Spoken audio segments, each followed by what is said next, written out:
ন তদ্ভয়তে সূর্য ন শশাঙ্ক ন পাবক যত গত্মান নিবর্তন্তে তদ্ধামং পরমং মম। সূর্যের আলোতে নয়, চন্দ্রের আলোতে নয়, টিউবলাইটের আলোতে নয়, হ্যালোজিনের আলোতে নয়, আমাকে যে আলোতে দেখা যাবে তার নাম হচ্ছে দিব্য জ্ঞান। আর সেই দিব্য জ্ঞান আমি না দিলে তুমি দেখতে পাবে না। দেখো মা আমি কে।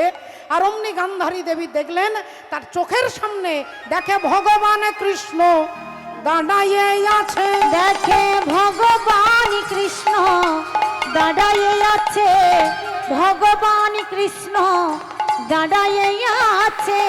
ও যে গান্ধারীর চোখের কাছে ভগবান কৃষ্ণ দাঁড়াইয়ে আছে, গান্ধারীর চোখের কাছে ভগবান কৃষ্ণ দাঁড়াইয়ে আছে, গান্ধারীর চোখের কাছে ভগবান কৃষ্ণ দাঁড়াইয়ে আছে, গান্ধারীর চোখের কাছে ভগবান কৃষ্ণ দাঁড়াইয়ে আছে, গান্ধারীর চোখের কাছে ভগবান কৃষ্ণ দাঁড়ায়ে দেখে ভগবান কৃষ্ণ দাঁড়ায়ে আছে। আর যেই ভগবানকে দেখেছে অমনি আঙুলটা তুলে বলে উঠলো, তুমি সেই কৃষ্ণ, তুমি সেই কৃষ্ণ যে আমাকে মা বলে ডাকবার মতো কাউকে রাখলে না, তুমি সেই কৃষ্ণ যে আমার বংশে বাতি দেওয়ার জন্য কাউকে রাখলে না, তুমি সেই কৃষ্ণ যে আমার বংশকে ধ্বংস করে দিয়েছ। তাই কৃষ্ণ রে, সন্তানহারা জননী গান্ধারী আমি, তুমি যেমন আমার বংশে বাতি দিতে কাউকে রাখলে না, আমি অভিশাপ দিচ্ছি একদিন আমার মতো তোমার বংশ ধ্বংস হয়ে যাবে, একদিন আমার মতো তোমার বংশ ধ্বংস হয়ে যাবে। যেই কথা বলেছেন ভগবান মিষ্টি হেসে বলে উঠলেন, মা তোমার অভিশাপ আমি মাথায় তুলে নিলাম। সমস্ত পরিস্থিতি যিনি হাসি মুখে সহ্য করেন,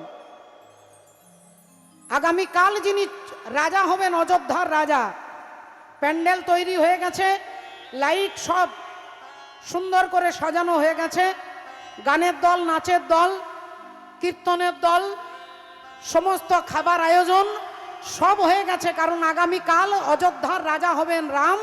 আর ঠিক তার একদিন আগে মা কৈকেয়ী দেবীর মন্থরার চক্রান্তে পড়ে কি হলো না, তাকে 14 বছরের জন্য বনবাসে যেতে হচ্ছে। কথাটাকে যদি একটু গুরুত্ব দিয়ে ভাবেন যে আগামী কালকে যিনি 100 গোটা পৃথিবীর রাজা হবে, তাকে আজকে জঙ্গলে চলে যেতে হলো 14 বছরের জন্য, সমস্ত গয়না কাপড় ফেলে দিয়ে বলকল বেশ পরে যাকে 14 বছরের মনে যেতে হলো। ভগবান রামচন্দ্র হাসি মুখে যাচ্ছেন, তিনি কিন্তু কাঁদতে কাঁদতে যাননি। ভগবান আপনাকে প্রতিটা পরিস্থিতিতে, যে কোনো পরিস্থিতিতে আপনি যদি ভাবেন সব তার ইচ্ছে, আপনাকে দুঃখী করতে ভগবানও পারবে না। কিন্তু আমরা সুখটা অন্যের উপরে, আমি সুখী হব কি করে, এই চাবিকাঠিটা অন্যের উপরে দিয়ে রেখেছি বাবা। আমি কি করে সুখী হব, এই চাবি আমার কাছে আমি রাখিনি, আমি অন্যের উপরে দিয়েছি।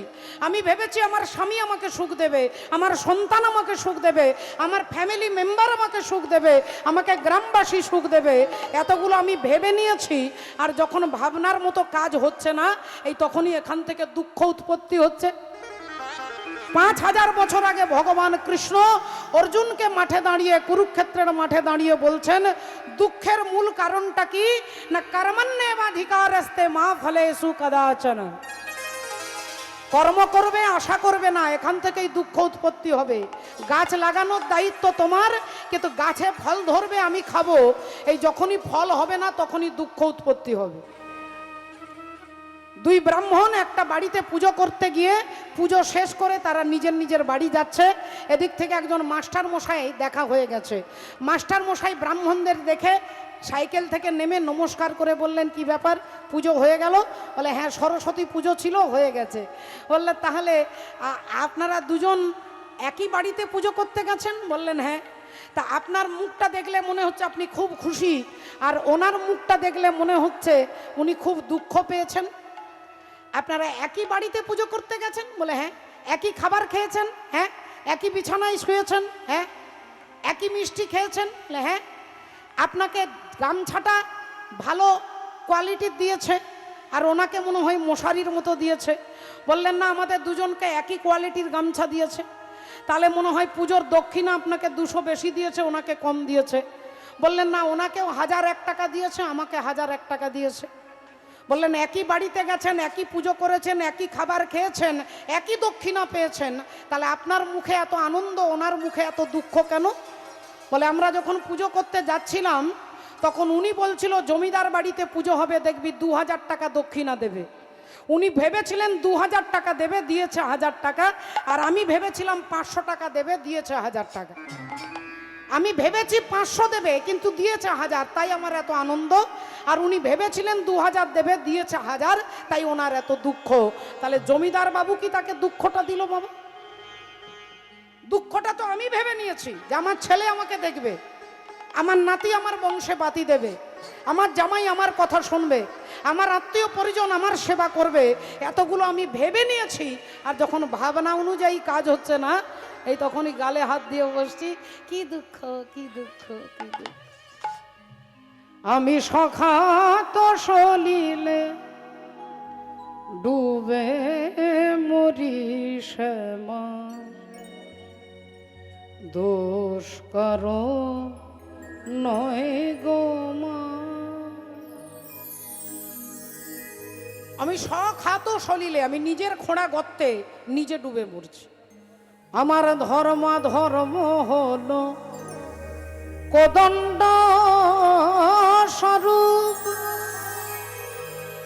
পুণ্য ক্ষেত্র মাঝে আমি বাঁধিলাম কূপ, সে কূপে বেড়িল কাল রূপ জল, কালো মনোরমা। মা দোষ করো নয় গো মা। ভক্তমণ্ডলী, ভক্তিমতী মায়েরা, তাই ভগবান গান্ধারী দেবীর দেওয়া অভিশাপ মাথায় নিয়ে হাঁটতে হাঁটতে যাচ্ছে। আর এদিক থেকে অর্জুন আসছে। আজ সারাদিন কৃষ্ণকে দেখেননি, তাই কৃষ্ণকে দেখবার জন্য অর্জুন আসছেন। এদিক থেকে ভগবান যাচ্ছেন। তেরে মর্জি কা मैं हूँ गुलाम, ओ मेरे अलबेले राम। উলুধ্বনি।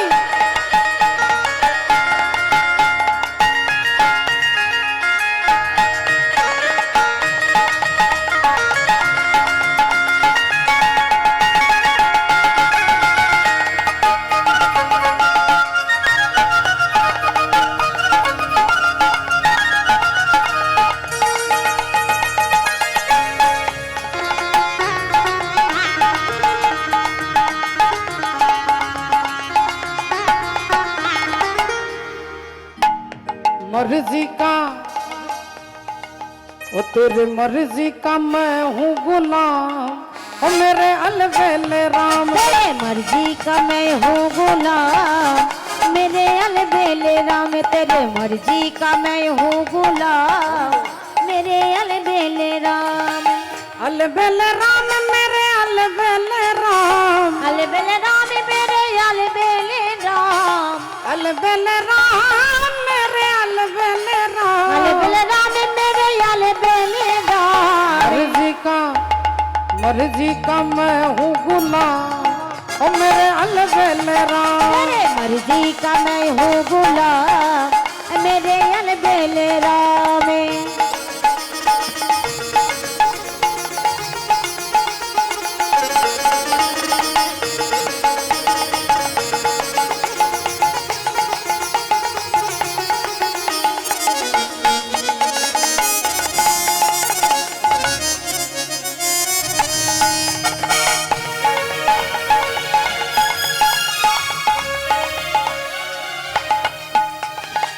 सुतवित नारी तीन आशाएं, सुतवित नारी तीन आशाएं, सुतवित नारी तीन आशाएं, सुतवित नारी तीन आशाएं। त्याग सके तो इन्हें त्याग मेरे अलबेले राम। तेरे मर्जी का मैं हूँ गुलाम मेरे अलबेले राम। तेरे मर्जी का मैं हूँ गुलाम ओ मेरे अलबेले राम। तेरे मर्जी का मैं हूँ गुलाम मेरे अलबेले राम। तेरे मर्जी का मैं हूँ गुलाम तेरे अलबेले राम। तेरे मर्जी का मैं हूँ गुलाम तेरे अलबेले राम। এমন সময় অর্জুন আর ভগবান মুখোমুখি দাঁড়িয়েছেন। অর্জুন বললেন, কি ব্যাপার কৃষ্ণ, তোমার মুখটা শুকিয়ে গেছে কেন? নীল পদ্মের মতো তোমার বদন, সেটা মলিন হয়ে গেছে, শুকিয়ে গেছে, কি ব্যাপার, কি হয়েছে কৃষ্ণ? ভগবান বললেন, তেমন কিছু নয়, তোমার জেঠিমা আমাকে অভিশাপ দিয়েছে। আমার জেঠিমা তোমাকে অভিশাপ দিয়েছে? বললেন হ্যাঁ। কি অভিশাপ দিয়েছে বলো শুনি। ভগবান বললেন, তোমার জেঠিমা অভিশাপ দিয়েছে আমার বংশ নাকি ধ্বংস হয়ে যাবে। আর যেই এ কথা বলেছে অর্জুন হেসে ফেলেছেন। ভগবান বললেন, অর্জুন হাসলে কেন? অর্জুন বললেন, শোনো, আমার জেঠিমা যেমন তোমাকে অভিশাপ দিয়েছে, কুরুক্ষেত্রের মাঠে দাঁড়িয়ে আরেকজন মা, তিনি আমাকে অভিশাপ দিয়েছিল। আর তিনি কে? না, তিনি হচ্ছেন ভীষ্মের জননী পতিত পাবনী মা গঙ্গা দেবী। গঙ্গা দেবী আমাকে, মানে অর্জুন বলছে, আমাকে অভিশাপ দিয়েছিল। কি অভিশাপ দিয়েছিল, কেন দিয়েছিল? বললেন, আমি অর্জুন ভীষ্মদেবকে সরসজ্জায় এক একটা তীর মারতে মারতে তীরের বিছানায় তাকে শুইয়ে দিয়েছিলাম বলে সেই কষ্ট সহ্য করতে না পেরে ভীষ্মের জননী মা পতিত পাবনী গঙ্গা তিনি আমাকে বলেছিলেন, অর্জুন তুই এক মায়ের কাছে তার ছেলের এই দুর্গতি করেছিস, আমি তোকে অভিশাপ দিচ্ছি, একদিন তোর ছেলের হাতে তুই মরবি, একদিন তুই তোর পুত্রের হাতে মারা যাবি, আমি অভিশাপ দিচ্ছি তোকে। এবার বলো তো কৃষ্ণ, আমাকে যে অভিশাপ দিল আমি নাকি ছেলের হাতে মরবো, আমার ছেলেরা কেউ বেঁচে আছে? আমার ছেলে অভিমন্যু মারা গেছে, আমার ছেলে শ্রুতকীর্তি মারা গেছে, আমার ছেলে ইরাবন মারা গেছে, তাহলে আমার ছেলেরাই কেউ নেই। তাহলে গঙ্গা দেবী বলল আমি নাকি ছেলের হাতে মরবো, তাহলে এটা কি করে সম্ভব? আমার ছেলেরাই আগে মারা গেল, তাহলে আমি কি করে মরবো? তাহলে মিথ্যে হলো না? তাই আমার অভিশাপটা যেমন মিথ্যে হয়ে গেছে, তোমারও অভিশাপ মিথ্যে হয়ে যাবে, তুমি টেনশন নেবে না, চিন্তা করবে না। অন্তর্যামী ভগবান ভাবলেন, আচ্ছা আচ্ছা আচ্ছা, তাহলে তোমার ভেতরে ভেতরে এত অহংকার, পতিত পাবনী গঙ্গার অভিশাপ তুমি মিথ্যে করে দেবে, তোমার অহংকারটাকে আগে চূর্ণ করতে হবে আমাকে। যতক্ষণ অহংকার থাকবে ততক্ষণ বিশুদ্ধ জ্ঞান তার ভেতরে আসতে পারে না বাবা। অহংকার থাকলে শাস্ত্রের বিশুদ্ধ জ্ঞান তার ভেতরে প্রতিফলিত হতে পারে না। তাই অর্জুনের অহংকার চলে এসেছে, ভগবান ভাবলেন তাকে চূর্ণ করতে হবে। তাই ভগবান কথাটা ঘুরিয়ে দিয়ে বলছে, আচ্ছা ঠিক আছে, এসব কথা বাদ দাও, এসব বাদ দাও অর্জুন, তুমি এখন বলো তোমার দাদা যুধিষ্ঠির যে অশ্বমেধ যজ্ঞ করছে, সেই অশ্বমেধ যজ্ঞের ঘোড়া যজ্ঞ করে যে ঘোড়াটাকে ছেড়ে দেওয়া হবে, ঘোড়াটা ছুটতে ছুটতে যে রাজ্যের ওপর দিয়ে যাবে, সেই রাজ্যের রাজা যদি ঘোড়াটাকে ধরে তাহলে পঞ্চপাণ্ডবের সঙ্গে যুদ্ধ করতে হবে, আর যদি না ধরে তাহলে রাজ্যটা পঞ্চপাণ্ডবের হয়ে যাবে। তাহলে যুধিষ্ঠির অশ্বমেধ যজ্ঞের ঘোড়া এখন কোন রাজ্যের ওপর দিয়ে যাচ্ছে? অর্জুন বললেন, কিছুক্ষণ আগে খবর পেলাম মণিপুরে ছিল রাজা,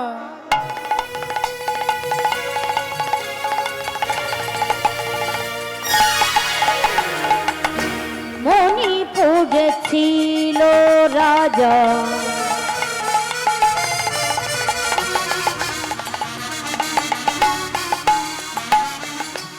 বব্রুবাহনের নাম,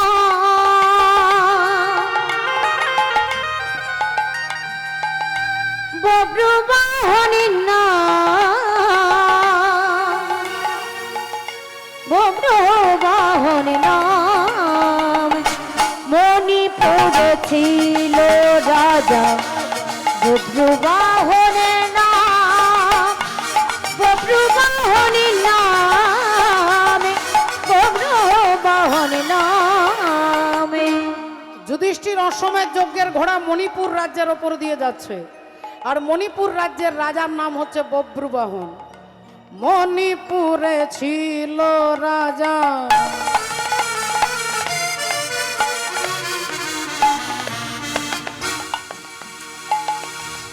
বব্রুবাহন না,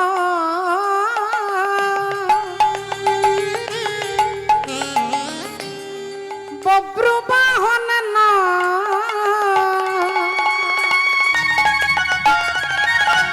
বব্রুবাহন না। মণিপুর ছিল রাজা বব্রুবাহন না, বব্রুবাহন নাম, বব্রুবাহন নামে। আর ধর্মে কর্মে ছিল মতি, রাজা অতি গুণবান, অতি গুণবান। আরে ধর্মে কর্মে ছিল মতি,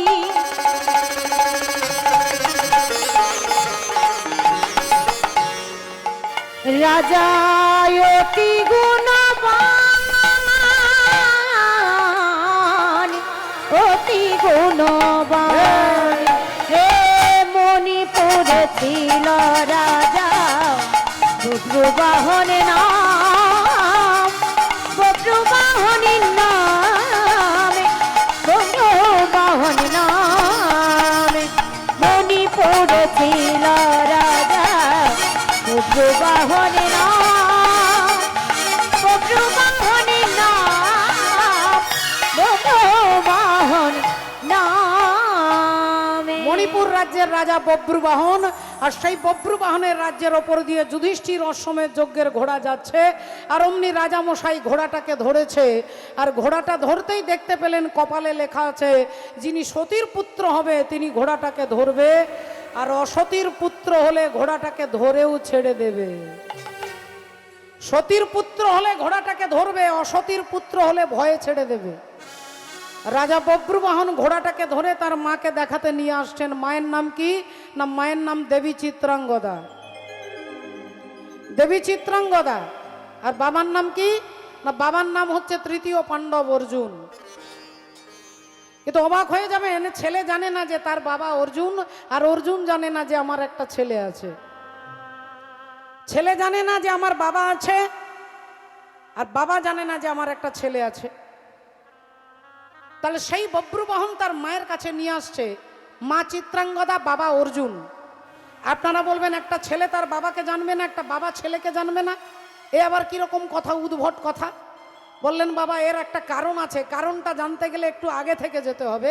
একটু আগে, কয়েক বছর আগে, যেদিন অর্জুন বিয়ে করলেন কাকে না, মা দ্রৌপদী দেবীকে, ধ্রুপদ রাজার কন্যা দ্রৌপদী দেবীকে।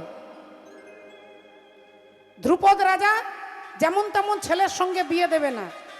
তখনকার দিনে ছেলের বিয়ে দেওয়া হতো ছেলের গুণ দেখে, এখন গুণ দেখে নয়, এখন ছেলের পকেট দেখে ছেলের সঙ্গে জামাই করে। বল হরি বল, হরে কৃষ্ণ, ভক্তমণ্ডলী ভক্তিমতী মায়ের। তখন ছেলের কোয়ালিটি দেখে ছেলে জামাই করা হতো, এখন ছেলে টাকা রোজগার করলেই জামাই। তাতে ভালো ছেলে হলেও কোনো লাভ নেই, আর খারাপ হলেও কোনো দুঃখ নেই, শুধু পকেটটা ভারী থাকলেই হবে। রাধে রাধে। অর্জুনের সঙ্গে বিয়ে দেবে, প্রতিজ্ঞা করেছেন। ওপরে একটা রূপোর মাছ আছে, রূপোর মাছ, সেটা সিলিং ফ্যানের মতো ঘুরবে, আর নিচে এক গামলা জল আছে। ওই জলের মাছের ছাপটাকে দেখে, এই জলটাকে দেখে মাছের চোখটাকে লক্ষ্য ভেদ করতে হবে। কত কঠিন চিন্তা করে দেখুন। ওপরে মাছটা ঘুরছে, নিচে গামলাতে জল আছে, ওই জলে মাছের ছবিটা দেখে তার চোখটাকে লক্ষ্যভেদ করতে হবে। অর্জুন করলেন লক্ষ্যভেদ। তাহলে একবার ভালো করে দেখুন, আমাদেরও নিজস্ব ব্যক্তিগত অনেক লক্ষ্য থাকে।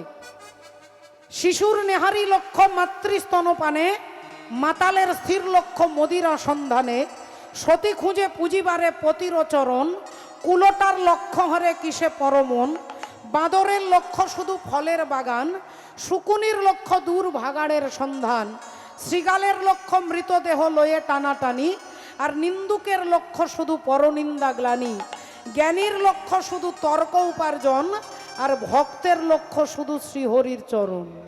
হরি হরি বল। দ্রৌপদী দেবীকে বিয়ে করে কুন্তী দেবীকে দেখাতে নিয়ে আসছেন।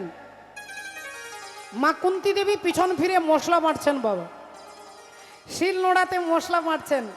এখন তো শিল নোড়া উঠে গেছে, গ্রামে গ্রামে কিছু কিছু জায়গায় আছে। শিল নোড়ার ব্যবহার করলে মায়েদের মেরুদণ্ডের রোগ সহজে আসে না বাবা। এই যে মেরুদণ্ড স্পাইনাল কর্ড, হরিব, এই মেরুদণ্ডের রোগ তার একটা কারণ হচ্ছে যে আমরা আমাদের শিল নোড়ার ব্যবহারটাকে উঠিয়ে দিয়েছি। এখন গুঁড়ো মশলার প্যাকেট, এখন মিক্সার মেশিনে মশলা পেশাই করা হয়। তখনকার দিনে মশলা বাটা হতো, তাই মা কুন্তী দেবী মশলা বাটছে, রাধে রাধে। আর তিনি মশলা বাটছেন, এদিক থেকে অর্জুন দ্রৌপদীর হাতে ধরে বললেন, মা এই দেখো আজকে ভিক্ষাই কি এনেছি। কুন্তী দেবী না দেখে না বুঝে না জেনেই বলে ফেললেন, যা এনেছিস তোরা 5 ভাই সমান ভাগে ভাগ করে নে। অর্জুন বললেন, জননী একবার দেখো মা, একবার দেখো কি এনেছি। আরে বাবা বললাম তো দেখবো না, যা এনেছিস 5 ভাই সমান ভাগে ভাগ করে নে। মা দুবার হয়ে গেল, বাকি আছে আর একবার। এখনো তোমাকে অনুরোধ করছি মা, তুমি দয়া করে একটা বার পিছন ফিরে তাকিয়ে দেখো কি এনেছি। আরে বাবা বললাম তো দেখবো না দেখবো না দেখবো না, আমার শরীরটা ভালো নয়, যা এনেছিস 5 জন সমান ভাগে ভাগ করে নে। যেই বলেছে অর্জুন দ্রৌপদীর হাতটা ছেড়ে দিয়ে বলছে, দ্রৌপদী আজ থেকে তুমি একা আমার স্ত্রী নও, আজ থেকে তুমি যুধিষ্ঠির স্ত্রী, তুমি ভীমের স্ত্রী, তুমি আমার স্ত্রী, তুমি নকুল সহদেব, তুমি 5 ভাইয়ের স্ত্রী। যেই কথা বলেছে যুধিষ্ঠির দাদা চিৎকার করে উঠেছে, অর্জুন কি বলছিস ভাই? একটা নারীর 5টা স্বামী, কি বলছিস তুই? বললেন, দাদা আমি বলিনি, আপনি ভুল করছেন, মা বলেছে। মা বলেছে যা এনেছিস 5 জনে মিলে ভাগ করে নে। মা না দেখে বলেছে, মা না জেনে বলেছে, মা না বুঝে বলেছে। অর্জুন বললেন, না দেখে বলুক, না বুঝে বলুক, না জেনে বলুক, কিন্তু যেখানে মা বলে দেবে সেখানে ভগবানের সংবিধান চলবে না বাবু। তা মা তো কুকুরের বাচ্চাও মা থাকে, কুকুর বেড়াল ইঁদুর মানুষ পশু পাখি কীট পতঙ্গ সবারই মা থাকে। মায়ের ওপরে ভগবানের কলম চলবে না। কোন মা? বলে মা যদি পতিব্রতা নারী হন, মা যদি একনিষ্ঠ ভগবত চরণে বিশ্বাস থাকে বাবু। আপনারা শুনলেন দুর্যোধন 100 ভাই আর এরা 5 ভাই। এই 105 জনের মধ্যে সব থেকে বেশি ক্ষমতা হচ্ছে ভীমের। ভীম ছোটবেলায় 12 বছর বয়স একটা বড় গাছের মধ্যে সবাইকে চাপিয়েছে। সমস্ত ভাইয়েরা গাছের ডালে ডালে চেপে আছে, আর ভীম নিচে দাঁড়িয়ে গাছের গোড়াটাকে নড়াচ্ছে। গাছের গোড়াটাকে নড়াচ্ছে, সমস্ত ভাইয়েরা যেমন গাছ থেকে ফল পড়ে এরকম টুকটুক করে সব পড়ে যাচ্ছে। এত ক্ষমতা ছিল ভীমের। দুর্যোধন ভেবেছিল এই ভীম যদি বেঁচে থাকে আমরা কোনোদিন জিততে পারবো না। তাই চালাকি করে কায়দা করে দুর্যোধন কি করলেন, 1 বাটি বিষ এনে পায়েসের মধ্যে মাখিয়ে আর বললেন, ভাই ভীম তুই তো খেতে ভালোবাসিস, তুই আগে খা, তুই যদি খেয়ে রেখে দিস তাহলে বাকিটা আমরা খাবো। ভীম বুঝতে পারলো না এত প্যাঁচ, ভীম জানতেই পারলো না। তিনি বিষ মাখানো পায়েসটা খেয়ে ফেললেন, আর খেয়ে তিনি অজ্ঞান হয়ে গেলেন। দুর্যোধন তার অন্যান্য ভাইয়েরা ধরে ভীমকে গঙ্গার জলের মধ্যে ফেলে দিলেন। জলে গঙ্গার তলায় যেতে যেতে যেতে ভীম এসে পৌঁছে গেল নাগলোকে। নাগলোক যেখানে শুধু সাপ। নাগলোকে এসে যখন ভীম পৌঁছে গেল তখন বড় বড় সাপেরা দেখছে আমাদের রাজ্যে মানুষ এসেছে, অমনি ছবল মারতে শুরু করেছে। আর ছবল মারতে যত ছবল মারছে, খেয়েছে বিষ, পেটে আছে বিষ। আমাদের পেটে একটা অগ্নি আছে যাকে জঠর অগ্নি বলা হয়, জঠর অগ্নি। ভীমের পেটের মধ্যে 2টো আগুন আছে, জঠর অগ্নি আর বৃক অগ্নি, বৃক। তাই ভীমের আরেক নাম হচ্ছে বৃকদর। এখন খেয়েছে বিষ, সাপেরা ছবল মারছে, বিষে বিষে বিষক্ষয় হয়ে যাচ্ছে।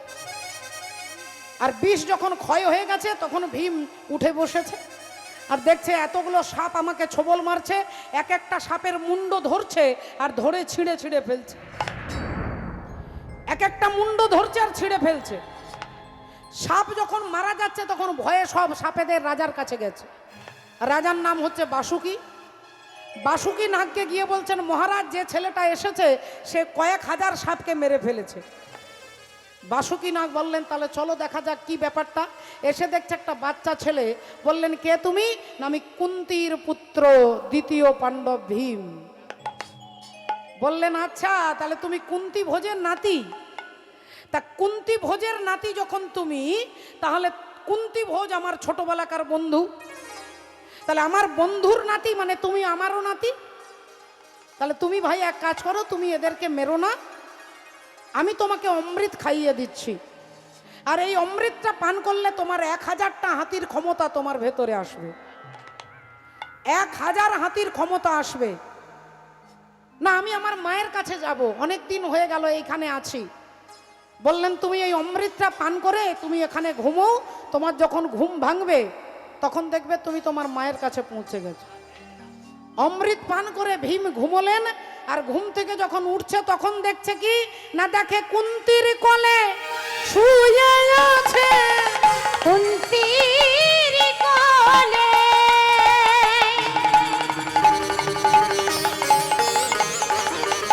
ও বাবা, শুয়ে আছে। বাবা গো, ভীমকে এদিকে জলে ফেলে দিয়েছে।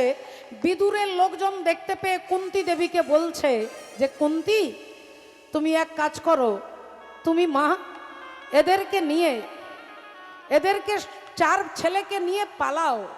তোমার ছেলে ভীমকে মেরে ফেলেছে, তোমার ছেলে ভীম আর বেঁচে নেই। যুধিষ্ঠিরকে বাঁচাও, অর্জুনকে বাঁচাও, তুমি এখান থেকে পালিয়ে যাও। তোমার ঘরের মধ্যে ঘরেই আছে শত্রু, তাই তুমি পালিয়ে যাও মা। কুন্তি দেবী বললেন, আমার ছেলে ভীমকে মেরে ফেলেছে? বললেন, হ্যাঁ, বিষ খাইয়ে। কুন্তি দেবী ঠাকুর ঘরে গিয়ে গোবিন্দের চরণ প্রান্তে বসে হাসতে হাসতে বলছেন যে, বিষও সৃষ্টি করেছেন গোবিন্দ আর অমৃত সৃষ্টি করেছেন গোবিন্দ। তাহলে আজ আমি দেখবো, আজ অমৃতের ক্ষমতা বেশি না বিষের ক্ষমতা বেশি। আমার ছেলে ভীমের কখনো মৃত্যু হতে পারে না, কারণ কৃষ্ণ আমাদের পক্ষে আছে। হরি বল। এই দৃঢ় বিশ্বাস, কৃষ্ণ আমাদের পক্ষে আছে, কৃষ্ণ আছে আমাদের পক্ষে। এই বিশ্বাসের জন্য কি হলো না, দেখছে কুন্তি দেবীর কোলে ভীম শুয়ে আছে। বাবা, ভীমের কোনো সাধন ভজন নেই, কিন্তু বিনা সাধন ভজনে কুন্তি দেবী ভীমকে পেয়ে গেলেন। কিসের জন্য, কিসের জোরে? বলে ভগবানের চরণের প্রতি তার 100% বিশ্বাস। এই বিশ্বাসটাই ওই মরা ছেলেটাকে বাঁচিয়ে দিলেন। বাবা, আমরা বিশ্বাস করতে পারি না। রাধে রাধে। তাই দেখুন, আজকে সেই কুন্তি দেবী, হরি বল, হরে কৃষ্ণ, সেই কুন্তি দেবী, ভক্তমণ্ডলী, ভক্তিমতী মায়েরা, ভগবান শ্রীহরি আজকে মনে মনে চিন্তা করলেন। কুন্তি দেবী মশলা মারতে মারতে বলে দিয়েছে, যা এনেছিস 5 জন সমান ভাগে ভাগ করে নে।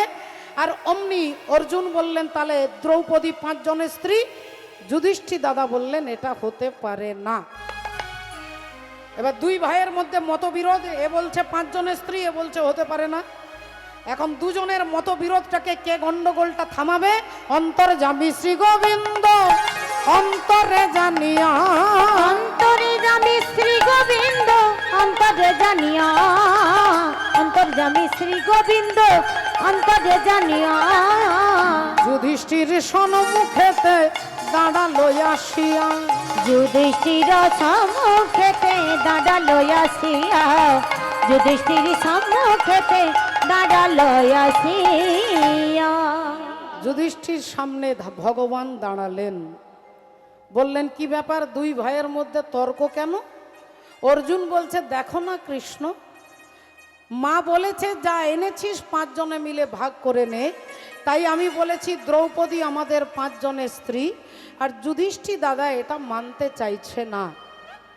যুধিষ্ঠির দাদা বললেন, কৃষ্ণ, আজকে তুমি যা বলবে তাই হবে। বলো আমরা কি করব? তুমি যা বলবে তাই হবে। ভগবানের ওপরে যখনই দায়িত্ব দিলেন, ভগবান অমনি চোখটা বন্ধ করে কিছুক্ষণ চিন্তা ভাবনা করে বললেন যে, যখন মা বলে দিয়েছে তখন মায়ের কথার ওপরে কারোর কলম চলবে না। পতিব্রতা সতী নারী। তাই মা যখন বলে দিয়েছে আজ থেকে দ্রৌপদী তুমি 5 জনের স্ত্রী হবে। হরি বল, হরে কৃষ্ণ, জয় নিতাই। হরে কৃষ্ণ। ভক্তমণ্ডলী, ভক্তিমতী মায়েরা, আজ থেকে 5 জনের স্ত্রী হবে। সবাই মেনে নিলেন, কিন্তু আমাদের মানতে একটু অসুবিধে হয়, একটা নারীর 5টা স্বামী।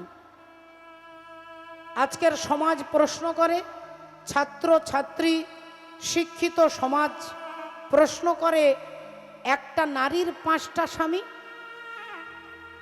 একটা কথা মনে রাখবেন মা, দ্রৌপদী আমাদের মতো নারী নন, আমাদের মতো মাতৃগর্ভ থেকে জন্ম নেননি।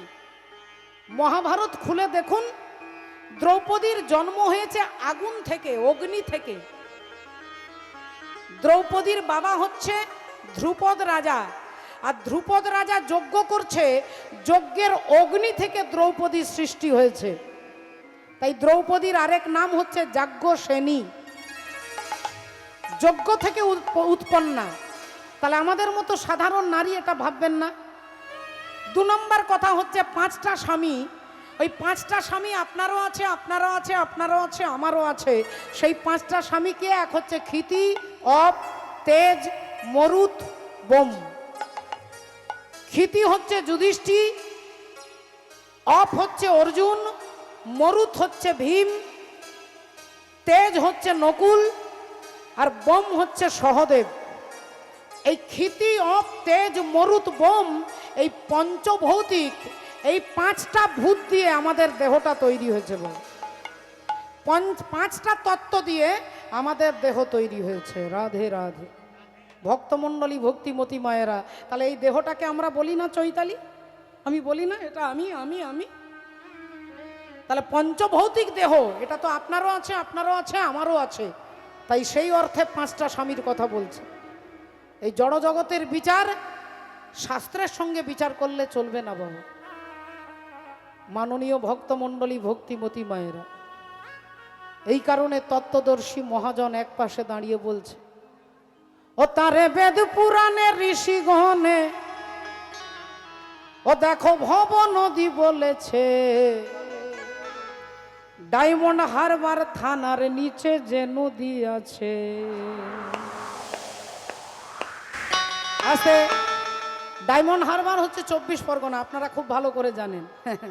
24 পরগনা জেলাতে ডায়মন্ড হারবার নদী দেখা যায়। 24 পরগনা হচ্ছে এই 24টা তত্ত্ব দিয়ে দেহটা তৈরি হয়েছে বাবু। এখানে ডায়মন্ড হারবার আছে। এই দেহটা 24টা তত্ত্ব দিয়ে তৈরি। সদা বলো তত্ত্ব তত্ত্ব, কত তত্ত্ব শুনো। 24 তত্ত্বেতে হয় দেহেরও গঠন। পঞ্চভূত ক্ষিতি, অপ, তেজ, মরুদ, বোম, ষড়রিপু, লোভ, মোহ, মাৎসর্য, ক্রোধ, কাম। 10 ইন্দ্রিয় মতে তারা হয়তো পৃথক, জ্ঞানেন্দ্রিয়, কর্মেন্দ্রিয় আদি এই সব। জ্ঞানেন্দ্রিয় চক্ষু, নাসা, জিহ্বা, কর্ণ, ত্বক। কর্মেন্দ্রিয় হস্ত, পদ, গুহ্য, লিঙ্গ, বাক। মহাভূত অহংকার আর হয় জ্ঞান। এই তো হয় 24 তত্ত্ব নিরূপণ। কিবা কারিগরের আজব কারিগরি, তার মধ্যে 6 পদ্ম রাখিয়াছে পুরী। সহস্রারে হয় পদ্ম, সহস্রে কদল। অষ্টদল পদ্ম রয় তাহারও ভিতর। তার মধ্যে নারী আছে 3.5 কোটি। 72,000 নারী তাতে আছে আঁটি। 72,000 নারীর মধ্যে 700 প্রধান যে হয়, আর 700 নারীর মধ্যে 124 নারী তাতে শ্রেষ্ঠ হয়। 124 নারীর মধ্যে 32 নারী শ্রেষ্ঠ। বিশ্বভরি ইহার নাম হয়েছে উল্লেখ্য। সেই 32 নারীর মধ্যে আছে নারী 3, ইড়া, পিঙ্গলা, সুষুম্না, প্রবীণ। বাম ভাগে ইড়া, দক্ষিণে পিঙ্গলা, মধ্যখানে সুষুম্না চক্রভেদ রহিলা। এই দেহতত্ত্ব যেই জন জানে, নরলোকে তুচ্ছ তারে দেবলোকে মানে। তাই কমিটির বাবারা আপনাদের কাছে ভিক্ষার আঁচল নিয়ে যাচ্ছেন। আমি আমার তরফ থেকে ভগবত সেবায় 1001 টাকা আমার তরফ থেকে রইল। আপনারা যতটুকু পারবেন সেই ভিক্ষার আঁচলে নরনারায়ণের সেবা, দেশের সেবা, দশের সেবা, হিন্দু ধর্মের সেবা, হিন্দু সংস্কৃতির সেবার জন্য আপনারা যতটুকু পারবেন সাহায্য করবেন। নিতাই গৌর প্রেমানন্দে। ও তারে বেদ পুরাণে ঋষিগণে, ও দেখো ভব নদী বলেছে, ডায়মন্ড হারবার থানার নিচে যে নদী আছে।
আরে উত্তরেতে কিছু দূরে কলকাতা শহর, উত্তরেতে কিছু দূরে কলকাতা শহর, উত্তরেতে কিছু দূরে কলকাতা শহর।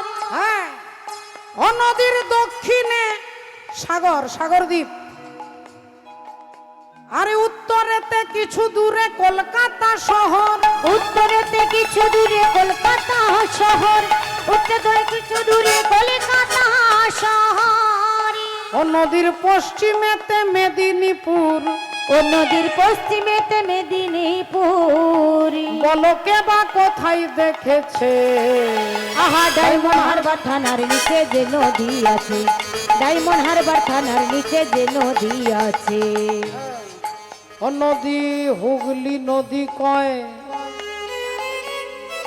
ও তাতে জোয়ার ভাটা হয়। হ্যাঁ, আর তার নিচে কাম রূপে কুম্ভীর ডুবে রয়। তার নিচে কাম রূপে কুম্ভীর ডুবে রয়, তার নিচে কাম রূপে কুম্ভীর ডুবে রয়। ও নদীর জোয়ার ভাটা হয়,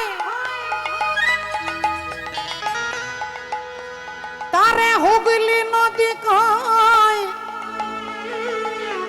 আর তার নিচে কাম রূপে কুম্ভীর ডুবে রয়। তার নিচে কাম রূপে কুম্ভীর ডুবে রয়, তার নিচে কাম রূপে কুম্ভীর ডুবে রয়। ও তাতে পার হয়ে যাবে চলে, ওরে মন আমার,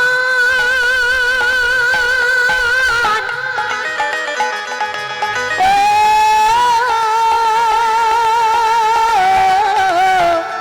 মনের মন আমার। তারে পার হয়ে যাবে চলে। পার হয়ে যাবে চলে। বলো এমন সাধিকার আছে? ডায়মন্ড হারবার থানার নিচে যে নদী আছে, ডায়মন্ড হারবার থানার নিচে যে নদী আছে। তারে বেদ পুরাণে ঋষিগণ, মহাবেদী পুরাণের ঋষিগণে ভব নদী বলেছে, ডায়মন্ড হারবার থানার নিচে যে নদী আছে। ওগো ডায়মন্ড হারবার থানার নিচে যে নদী আছে, ডায়মন্ড হারবার থানার নিচে যে নদী আছে। মাননীয় ভক্তমণ্ডলী, ভক্তিমতী মায়েরা, তাহলে আজকে ঘটনা কি ঘটলো? দ্রৌপদীকে বললেন আজ থেকে তোমার 5 জন স্বামী, তুমি যখন যার ঘরে থাকবে সেই ঘরে যদি কেউ ঢোকে তাকে 12 বছরের জন্য নির্বাসনে যেতে হবে। রাধে উলুধ্বনি নিতাই গৌর ব্রহ্মানন্দে। হরি হরি বল। আজ থেকে তোমার 5 জন স্বামী, 1 বছর যুধিষ্ঠির কাছে, 1 বছর ভীমের কাছে, 1 বছর 1 বছর করে তুমি থাকবে। আর তুমি যখন যে ঘরে থাকবে সেই ঘরে যদি কেউ ঢুকে যায় তাকে 12 বছরের জন্য নির্বাসনে চলে যেতে হবে। এই নিয়মেই সংসার চলতে লাগলো। এভাবে বছরের পর বছর চলতে চলতে একদিন দ্রৌপদী যুধিষ্ঠির স্বামী দুপুরবেলায় সেবা করে তার চরণ সেবা করছেন, আর এদিকে দুপুরবেলায় অর্জুন জঙ্গলে দাঁড়িয়ে আছেন। এক ব্রাহ্মণ চিৎকার করতে করতে আসছে, বাঁচাও বাঁচাও অর্জুন, বাঁচাও বাঁচাও আমায় বাঁচাও অর্জুন, আমায় বাঁচাও, বাঁচাও অর্জুন, বাঁচাও অর্জুন, আমায় বাঁচাও, আমায় আমায় বাঁচাও। বাঁচাও। অর্জুন বললেন, বলুন হে বেদজ্ঞ ব্রাহ্মণ, আপনার কি হয়েছে? ব্রাহ্মণ বললেন, বাবা আমার বাড়িতে এক গাভী মাতা গরু, আর একটা গরু, আমার গরুটা জঙ্গলে চোর ছিল, কোথা থেকে একটা বাঘ এসে আমার গাভী মাতাকে টানতে টানতে নিয়ে যাচ্ছে। আমি তো বাঘের সঙ্গে লড়াই করতে পারবো না, আমি সামান্য ব্রাহ্মণ, তাই তোমার কাছে সাহায্য চাইতে এসেছি। তুমি আমার গাভী মাতাকে ফিরিয়ে দাও অর্জুন, ফিরিয়ে দাও। অর্জুন বললেন, দেখুন আপনার সাহায্য করতে পারলে আমি খুশি হতাম, কিন্তু আমি আপনার সাহায্য করতে পারছি না, কারণ বাঘটাকে মারতে গেলে যে গান্ডীব ধনু দরকার, সেই গান্ডীব ধনুকটা এখন ওই ঘরে রয়ে গেছে যে ঘরে দাদা যুধিষ্ঠির আর দ্রৌপদী রয়েছেন। সেই ঘরে আমি ঢুকতে পারবো না। যদি আমি ঢুকি তাহলে 12 বছরের নির্বাসনে চলে যেতে হবে। ব্রাহ্মণ বললেন আচ্ছা আচ্ছা আচ্ছা তাহলে তুমি তোমার স্বার্থের জন্য ধর্মকে পালন করবে না, ক্ষত্রিয়ের ধর্ম তুমি ত্যাগ করছো শুধু 12 বছরের নির্বাসনে যেতে হবে বলে। এ কথা যেই স্মরণ করিয়ে দিয়েছেন, অর্জুন ব্রাহ্মণের পায়ে ধরে বললেন আপনি কিছু মনে করবেন না, আমি এক্ষুনি ব্যবস্থা করে দিচ্ছি। এই বলে অর্জুন ছুটে গিয়ে ওই ঘরের ভেতরে ঢুকে গান্ডীব ধনুক এনে বাঘকে হত্যা করে গাভী মাতাকে অর্জুনকে ফিরিয়ে দিলেন। বাবু অর্জুনকে আশীর্বাদ করে ব্রাহ্মণ গাভী মাতা নিয়ে চলে গেলেন। অর্জুন দেখলেন যে নিয়ম ছিল ওই ঘরে যে ঢুকবে তাকে 12 বছরের নির্বাসনে যেতে হবে, তাহলে এবার আমাকে যেতে হবে। তাই সবাইকে ডেকে অর্জুন হাত জোড় করে বলছে আমি চলে যাই, আমি চলে যাই, আমি চলে যাই। ও মা জননী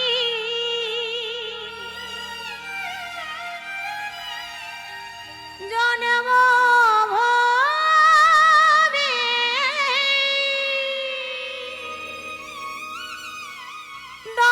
দাদা বিদায়, দাদা বিদায়, ও মায়াবী আমি চলে যাই। চলে আরে ভাই, ভাই অর্জুন তুই যাস না ভাই, ও মায়াবী তুই যাস না, তুই কোনো অন্যায় করিসনি। তুই ব্রাহ্মণের গাভী মাতাকে রক্ষা করবার জন্য, ব্রাহ্মণকে সাহায্য করবার জন্য এই ঘরে ঢুকেছিস, তুই কোনো অপরাধ করিসনি, তুই যাস না ভাই, তুই যাস না। অর্জুন বললেন দাদা নিয়ম আমরাই তৈরি করেছি, আর যদি আমরাই পালন না করি তাহলে দেশের জনগণ পালন করবে কি করে? যারা নিয়ম তৈরি করে, যারা রক্ষক, তারাই যদি ভক্ষক হয় তাহলে রাজ্য চলবে কি করে বাবা? নিয়মটা তো আমরাই তৈরি করেছি, আর এখন যদি আমরা আমাদের স্বার্থে নিয়মটা ভেঙে দিই তাহলে জনগণ পাবলিক মানবে কি করে?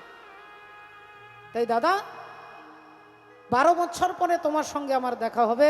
এই বলে অর্জুন বিদায় নিয়ে নির্বাসনের পথে বেরিয়ে পড়লেন।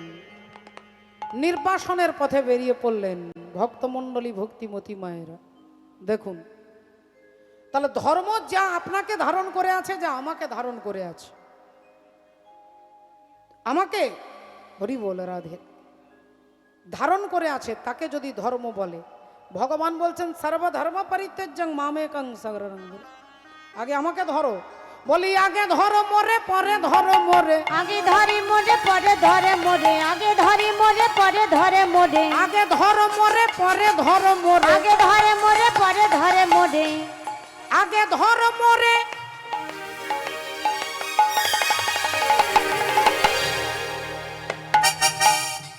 ধরো মোরে, আগে ধরে মোরে পরে ধরে মোরে, আগে ধরে মোরে পরে ধরে মোরে, আগে ধরি মোরে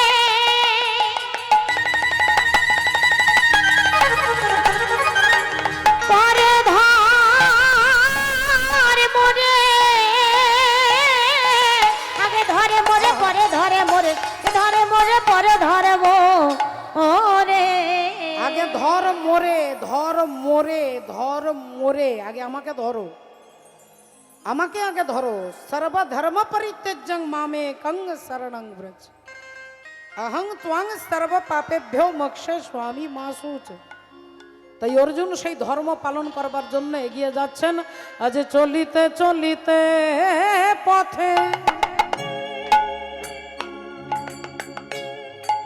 বলি হা গোবিন্দ বলি ডাকে, আজি চলে যাই,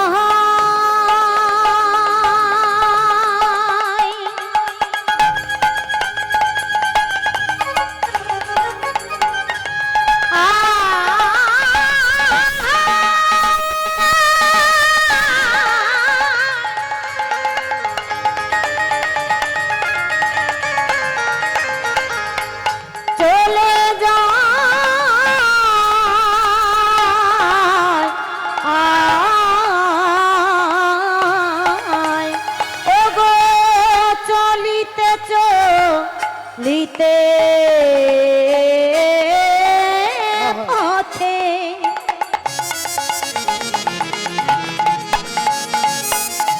আজি হা গোবিন্দ বলি ডাকে। ওগো কোথা তুমি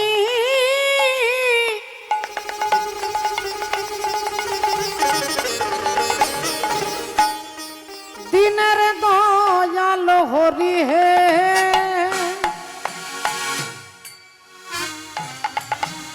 বলি কোথা তুমি দিনের দয়াল হরি। ওগো কোথা তুমি এ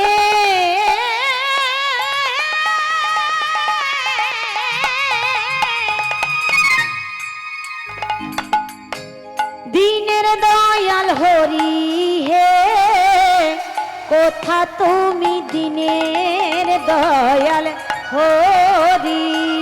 বলি চলে যাই চলে যাই, আজি চলে যাই চলে যাই, চলে যাই চলে যাই, আজি চলে যাই চলে যাই। ওগো আনন্দেতে নাম গাই, চলে যায় চলে যায় আনন্দেতে নাম গায়, চলে যায় চলে যায় আনন্দের নাম গায়। হরি হরি হরি বলে আনন্দেতে নাম গায়, হরি হরি হরি বলে আনন্দেতে নাম গায়, হরি হরি হরি বল আনন্দেতে নাম গায়। হরি হরি হরি বলে চলে যায় চলে যায়। কোথা তুমি দিনের দয়াল হরি। ভক্তমণ্ডলী ভক্তিমতী মায়েরা রাধে রাধে রাধে শ্যাম। আসুন দেখুন, হরি বল। জয় গুরু, জয় নিতাই, জয় রাধ।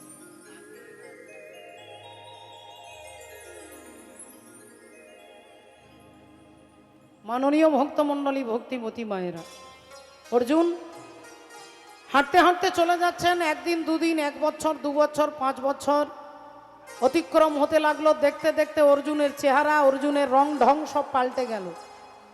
চেহারা, গায়ের রংটা পাল্টে গেল। চুল বড় হয়ে গেছে, নখ বড় হয়ে গেছে, দাড়ি গোঁপ বড় হয়ে গেছে। হাঁটতে হাঁটতে 10 বছর, কখনো এই জঙ্গলে, কখনো ওই জঙ্গলে, কখনো পাহাড়ের গুফায়, কখনো ঝর্ণার জল, কখনো গাছের ফল, এইভাবে 10টা বছর অতিক্রম করলেন। অর্জুন ভেবে দেখলো আর বাকি আছে 2 বছর। এই 2 বছর পেরিয়ে গেলে আমি আবার আমার দাদার কাছে ফিরে যাব। আবার হাঁটতে হাঁটতে হাঁটতে 1টা বছর পেরিয়ে গেল, 11 বছর পেরিয়ে গেছে, আর বাকি আছে একটা বছর। এভাবে নিশ্চয়ই পেরিয়ে যাবে গোবিন্দের নাম করতে করতে। দেখতে দেখতে হাঁটতে হাঁটতে অর্জুন চলে এসেছেন কোথায় না, মণিপুর রাজ্যে। মণিপুর রাজ্যে গাছের ছায়ায়, গাছের তলায় হাতের ওপরে মাথাটা রেখে অর্জুন বিশ্রাম করছেন। হাতের ওপরে মাথা রেখেছে অর্জুন বিশ্রাম করছেন।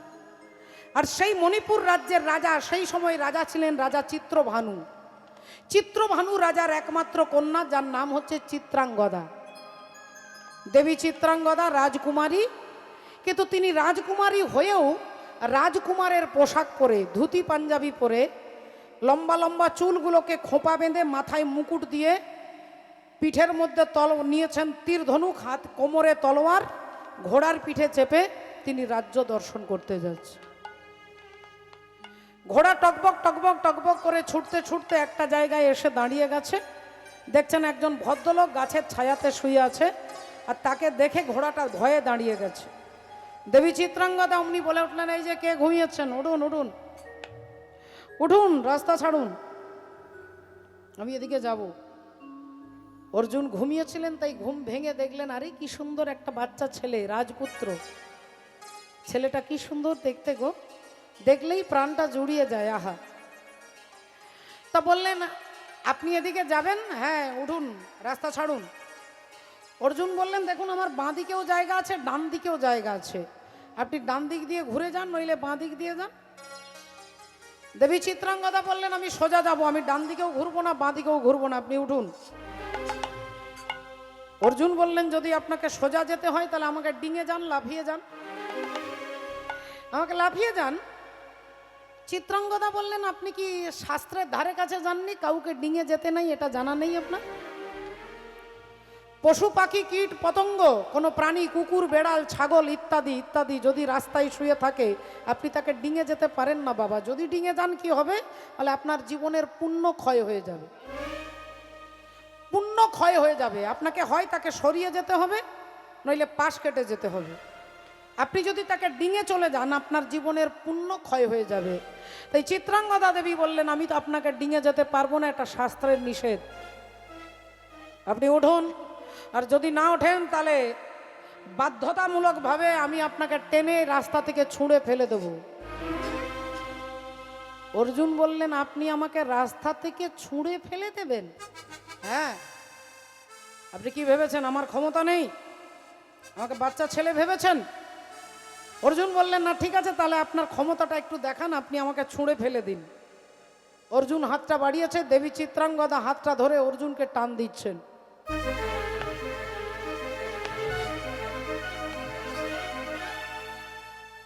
টানবার চেষ্টা করছে, বারবার টানার চেষ্টা করছে, অর্জুনকে এক চুল নড়াতে পারছে না বাবা, এক চুল নড়াতে পারছে না। এবার অর্জুন একটু রসিকতা করে তাকে হালকা করে টান দিয়েছে, আর যেই হালকা করে টান দিয়েছে দেবী চিত্রাঙ্গদা অর্জুনের পায়ে হুমড়ি খেয়ে পড়েছে। বধূ কোনালো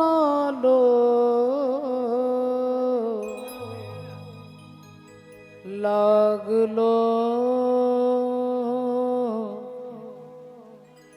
লাগলো চোখে, লাগলো চোখে বধূ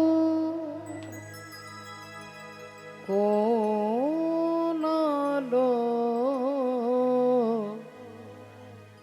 লাগলো চোখে। চমকে উঠলেন অর্জুন। চিত্রাঙ্গদার মাথার মুকুট খুলে গেছে, লম্বা লম্বা চুলগুলো পিঠের মধ্যে এলিয়ে পড়েছে। অর্জুন ভেবেছিলেন রাজপুত্র, এতে দেখছে রাজকুমারী। চমকে উঠলেন, বললেন কে কে কে কে আপনি? দেবী চিত্রাঙ্গদা বলে উঠলেন আগে আপনি আপনার পরিচয় দেন, আপনি কে? অর্জুন বললেন আগে আপনি আপনার পরিচয় দেন, আপনি রাজকুমারী হয়ে রাজপুত্র সেজে ঘুরে বেড়ান কেন, কে আপনি? বললেন আমি হলাম এই মণিপুর রাজ্যের রাজা চিত্রভানু রাজার কন্যা, আমার নাম চিত্রাঙ্গদা। এবার আপনি আপনার পরিচয় বলুন, আপনি কে? অর্জুন বললেন আমার পরিচয় দেবার মতো তেমন কোনো বড় পরিচয় আমার নেই, আমি তৃতীয় পাণ্ডব অর্জুন, আমি তৃতীয় পাণ্ডব অর্জুন। যেই বলেছে তৃতীয় পাণ্ডব অর্জুন, চিত্রাঙ্গদা দেবী আনন্দে লাফিয়ে উঠেছে, আপনি সেই অর্জুন? আপনি আপনি সেই অর্জুন যে অর্জুনের নাম আমি ছোটবেলা থেকে আমার ঠাকুমা, আমার জেঠিমা, আমার মা, আমার কাকা, আমি সবার মুখ থেকে আপনার নাম শুনতে শুনতে বড় হয়েছি। আর আমার মনে প্রতিজ্ঞা ছিল আমি অর্জুনকে ছাড়া কাউকে বিয়ে করব না, তাই আমি নারী জাতি হয়েও আমি পুরুষের পোশাক পরে ঘুরে বেরিয়েছি, আমি অর্জুন ছাড়া কাউকে বিয়ে করব না বলে। আপনি কি সেই অর্জুন? যদি আপনি অর্জুন হন তাহলে আপনি আমাকে গ্রহণ করুন, যদি আপনি অর্জুন হন আমাকে গ্রহণ করুন। তাই অর্জুনকে ছোটবেলা থেকে মনে প্রাণে স্বামীর সিংহাসনে বসিয়েছেন। তাই অর্জুনের সঙ্গে গান্ধর্ব মতে চিত্রাঙ্গদা দেবীর বিয়ে হয়ে গেল। অর্জুন ভেবে দেখলেন একটা একটা করে 1 মাস 2 মাস 5 মাস 6 মাস 7 মাস পেরিয়ে গেছে, আর বাকি আছে মাত্র 5 মাস। এই 5টা মাস আমি হাঁটতে হাঁটতে হাঁটতে 12 বছর হয়ে যাবে, 5 মাস হয়ে যাবে হাঁটা, আমি আমার দাদার কাছে পৌঁছে যাব। তাহলে আজকের ভোরবেলায় আমি চিত্রাঙ্গদাকে রেখে দিয়ে আমি চিরকালের মতো চলে যাব। অর্জুন এটা সিদ্ধান্ত করে রেখেছে। আর দেবী চিত্রাঙ্গদা আসছে একটা আনন্দের সংবাদ দেবে, তার গর্ভে সন্তান, তিনি অর্জুনের সন্তানের মা হতে চলেছেন। চিত্রাঙ্গদা আসছেন, অর্জুন অমনি হাতটা ধরেছেন, হাতটা ধরেছে। আহা, সুরে ও বাণীর মালা দিয়ে তুমি আমারে ছুঁয়ে যাচ্ছি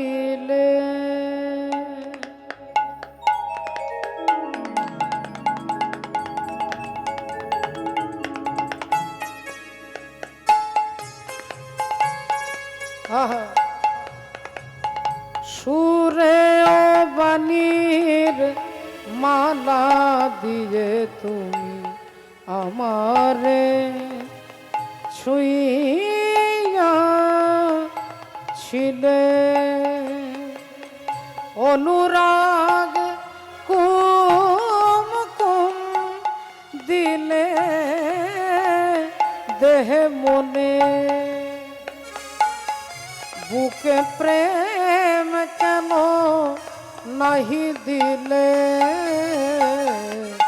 আমারে ছুঁইয়াছিলে সুরে বাণী মালা দিয়ে তুমি আমারে ছুঁইয়াছিলে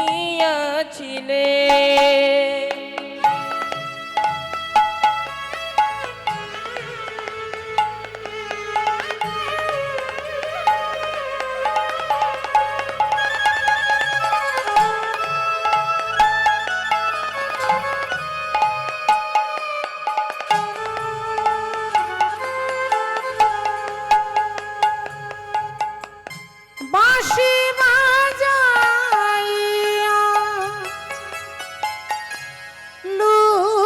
লুকালে তুমি কোথায় যে ফুল ফোটালে যে ফুল ফোটালে সে ফুল শুকায়ে যায় কি যেন হারায় প্রাণ করে হায় হায় হায় কি যে চেয়েছিলে কেন কেড়ে নাহি নিলে আমারে ছুঁইয়াছিলে সুরে ও বাণীর মালা দিয়ে তুমি আমারে ছুঁইয়াছিলে আমারে ছুঁইয়াছিলে আমারে ছুঁইয়াছিলে চিত্রাঙ্গদা তুমি আমাকে কত ভালোবাসো চিত্রাঙ্গদা বললেন আমি আমার প্রাণের থেকে আপনাকে বেশি ভালোবাসি অর্জুন বললেন তাহলে আমি যা বলবো তাই করতে পারবে হ্যাঁ পারবো অর্জুন বললেন দেখো তোমরা নারী জাতি সহজেই ভয় পেয়ে যাও তোমরা সহজে তোমাদের সিদ্ধান্ত নড়বড় হয়ে যায় তাই তুমি আমি যা বলবো তাই করতে পারবে কি না তোমার মাথার সিঁদুরে হাত দিয়ে প্রতিজ্ঞা করে বলো দেবী চিত্রাঙ্গদা মাথায় হাত দিয়ে বললেন আপনি যা বলবেন তাই করব করব করব অর্জুন অমনি দেখলেন যে দৃঢ় প্রতিজ্ঞা করেছে এবার বলতে দ্বিধা নেই বললেন শোনো চিত্রাঙ্গদা আগামী কাল ভোরবেলায় আমি চিরকালের মতো তোমাকে পরিত্যাগ করে দিয়ে চলে যাব ওগো স্বামী গো না না এ হতে পারে না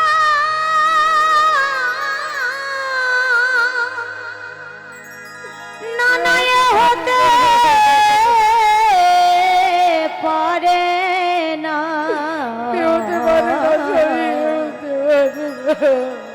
ও গো স্বামী ও গো স্বামী গো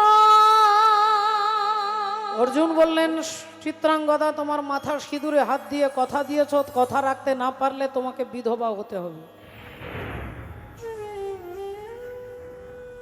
দেবী চিত্রাঙ্গদা স্থির হয়ে গেলেন চোখ দিয়ে টপ টপ করে জল পড়তে লাগলো বলার কোনো ভাষা নেই আটকানোর কোনো ভাষা তার জানা নেই তিনি সিঁদুরে হাত দিয়ে প্রতিজ্ঞা করেছে তাই রক্ষা করতে না পারলে আমার স্বামী পৃথিবী ত্যাগ করে চলে যাবে আমি তো সহ্য করতে পারবো না অর্জুন বললেন আমার দ্বিতীয় কথা আমি যে তোমার স্বামী এ কথা তুমি কোনোদিন কাউকে বলতে পারবে না আমি যে তোমার স্বামী এ কথা তুমি বলতে পারবে না এই দুটো প্রতিজ্ঞা করিয়ে অর্জুন ভোরবেলায় চিত্রাঙ্গদাকে পরিত্যাগ করে তিনি বেরিয়ে চলে গেলেন দেবী চিত্রাঙ্গদা অর্জুনের পায়ের দিকে তাকিয়ে রইলেন বলার মতো কোনো ভাষা তার নেই অর্জুন যখন চলে গেলেন তখন চিত্রাঙ্গদা অজ্ঞান হয়ে পড়ে গেলেন তিনি কাঁদতে কাঁদতে ভাবছে যে আমি না পারবো বাঁচতে আর না পারবো মরতে, আমার গর্ভের সন্তান, আমি তো বিনা দোষে তাকে মারতে পারবো না আর আমি বাঁচতেও পারবো না। সেই গর্ভের সন্তান দিনে দিনে বড় হতে হতে আজকে জন্মগ্রহণ করেছে, যার নাম হলো অর্জুন পুত্র বব্রুবাহন। ছেলে একটু একটু করে বড় হয়, একটু একটু কথা বলতে শিখেছে, তখন থেকেই মায়ের কাছে জানতে চাই আমার বাবা কোথায়। আর মায়ের প্রতিজ্ঞা আছে তিনি বলতে পারবে না, তাই মা ছেলেকে একটা নাড়ু একটা বাতাসা দিয়ে ছেলেকে ভুলিয়ে দেয়। কখনো গাছ কখনো পাখি দেখিয়ে ছেলেকে ভুলিয়ে দেয়, ছেলে ভুলে যায়। আবার কখনো জিজ্ঞাসা করে বাবার কথা, মা আবার তাকে ভুলিয়ে দেন। কিন্তু দেখতে দেখতে ছেলে বড় হয়েছে, আর তো ভুলিয়ে দিলে ভুলবে না। জিজ্ঞাসা করে মা আমার বন্ধুদের সবার বাবা আছে, আমার কেন নেই মা? আমার বাবা কোথায়? বলো মা, বলো আমার বাবা কোথায়? মা বললেন যদি তোর বাবাকে জানতে হয় তাহলে আমাকে জিজ্ঞাসা না করে ওই গিরিধারী গোপালকে গিয়ে জিজ্ঞাসা কর। একমাত্র এই পৃথিবীতে গিরিধারী গোপাল জানে তোর বাবাকে। তাই যদি তোর বাবার পরিচয় জানতে হয় গিরিধারী গোপালকে গিয়ে জিজ্ঞাসা কর। ছেলে বললেন মাগো যদি গিরিধারী গোপাল আমার বাবাকে জানে, আমি প্রতিজ্ঞা করে বলছি আজ থেকে তোমাকে জিজ্ঞাসা করব না। আজ থেকে আমার জীবনের একটাই উদ্দেশ্য, আমি ভগবানকে খুঁজে বার করব। আর যেদিন ভগবানকে খুঁজে বার করতে পারবো বলি সেদিন বাবাকে আমি দেখতে পাবো। ও গো বাবাকে আমি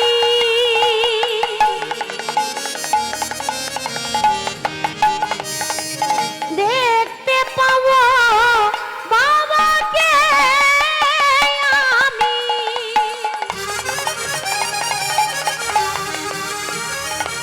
আমি দেখতে পাবো। যেদিন গিরিধারীর আমি কৃপা পাবো, বাবাকে আমি দেখতে পাবো।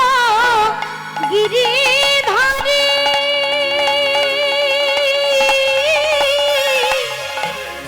কৃপা পাবো, বাবাকে আমি দেখতে পাবো। গিরিধারীর কৃপা পাবো, বাবাকে আমি দেখতে পাবো। গিরিধারীর কৃপা পাবো, আহা বাবাকে আমি দেখতে নিতাই গিরিধারীর কৃপা পাবো, আহা বাবাকে আমি দেখতে পাবো। গিরিধারীর কৃপা পাবো। আহা বাবাকে আমি দেখতে পাবো। যেদিন আমি গিরিধারীকে খুঁজে বার করতে পারবো সেদিন আমি আমার বাবাকে দেখতে পাবো। আজ থেকে তোমাকে বিরক্ত করব না। ছেলে দেখতে দেখতে একটু একটু করে বড় হলো, যৌবনে পদার্পণ করলেন। মণিপুর রাজ্যের রাজা হলেন বব্রুবাহন।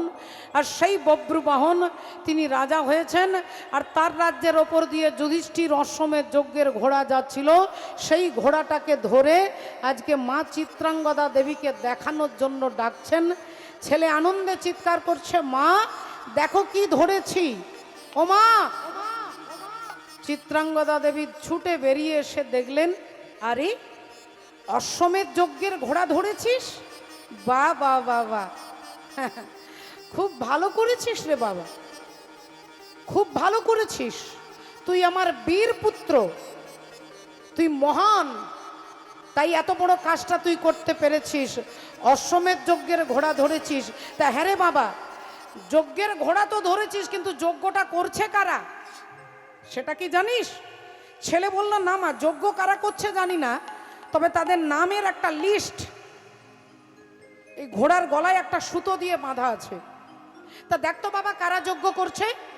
বব্রুবাহন অমনি তামার পাতাতে লেখা আছে, সেই নামগুলো পড়ে শোনাচ্ছে। প্রথমেই লেখা আছে, শোনো মা, প্রথমেই লেখা আছে ধর্মপুত্র যুধিষ্ঠির, তারপরে লেখা আছে দ্বিতীয় পাণ্ডব ভীম, আর তারপরে লেখা আছে তৃতীয় পাণ্ডব অর্জুন। আর যেই বলেছে অর্জুন, দেবী চিত্রাঙ্গদা চমকে উঠেছেন, তিনি থমকে উঠেছেন, চোখগুলো ছলছল করছে, সারা দেহটা কাঁপছে, আর কাঁপতে কাঁপতে বলছে বাবা বব্রু,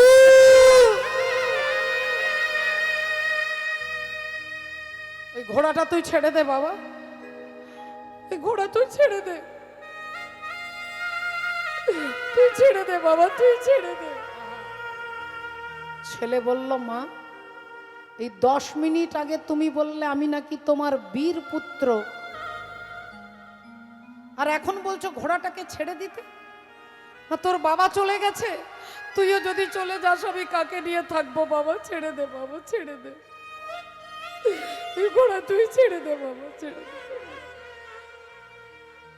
ছেলে বলল, মা ঘোড়াটা ধরবো না ছাড়বো সেটা পরের কথা, আগে তুমি আমায় বলো মা, আমি ধর্মপুত্র যুধিষ্ঠির বললাম তুমি চুপ করে শুনলে, আমি ভীম বললাম তুমি তাও শুনলে, আমি অর্জুন বলতেই তুমি চমকে উঠলে কেন? আমি অর্জুন বলতেই তুমি কেঁপে উঠলে কেন? তুমি কেঁদে উঠলে কেন? তোমার চোখ চল ছল ছল করে উঠলো কেন? আগে তুমি আমাকে বলো মা, অর্জুনকে, অর্জুনের সঙ্গে তোমার কি পরিচয় আগে তোমাকে বলতে হবে। বলো মা, অর্জুন কে? বলো বলো। চুপ করে থাকলে আজ আমি শুনবো না মা, তোমার পায়ে মাথা ঠুকে আমি মরবো। বলো বলো, অর্জুনকে কি পরিচয় তার সঙ্গে তোমার? চিত্রাঙ্গদা দেবী বললেন, ওরে বাপ বব্রু, আমি তোর বাপের কথা বলতে পারবো না।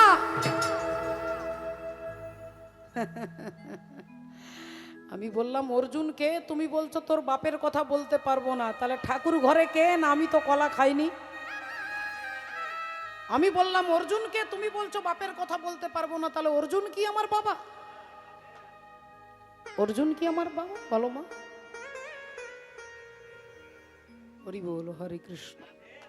দেবী চিত্রাঙ্গদা থমকে গেছে, চুপ করে গেছে। বলে, জননী আমি বুঝতে পেরেছি মা, তোমার অব্যক্ত বেদনাই আমাকে বলে দিচ্ছে, আমি জানি তুমি অর্জুনকে চেনো। আমি বুঝতে পেরে গেছি অর্জুন আমার জন্মদাতা, অর্জুন আমার পিতা। আর অর্জুন যদি আমার পিতা হয়, আমি প্রতিজ্ঞা করে বলছি একদিন অর্জুনকে আমি তোমার পাশে দাঁড় করিয়ে দেব, অর্জুনকে তোমার পাশে আমি দাঁড় করিয়ে দেব। এই বলে বব্রু বাহন ছুটতে ছুটতে যাচ্ছে, আর এদিকে চক্রকারী হরি অর্জুনকে নিয়ে আসছেন। অর্জুনের দর্পচূর্ণ করাই যার উদ্দেশ্য, তাই অর্জুনকে বলছেন, অর্জুন তোমার দাদার অশ্বমেধ যজ্ঞের ঘোড়া মণিপুর রাজ্যের রাজা ধরেছে, তাই এই মুহূর্তে তোমাকে মণিপুরে যেতে হবে। অর্জুন চলো চলো মণিপুরে, অর্জুন চলো চলো মণিপুরে, চলো চলো মণিপুরে, অর্জুন চলো চলো মণিপুরে, চলো চলো মণিপুরে। হ্যাঁ, আরে অশ্বমেধ যজ্ঞের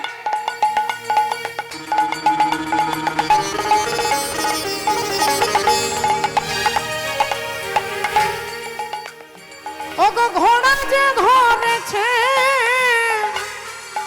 ওগো অসমের যজ্ঞের অর্জুন চলো যাহাই,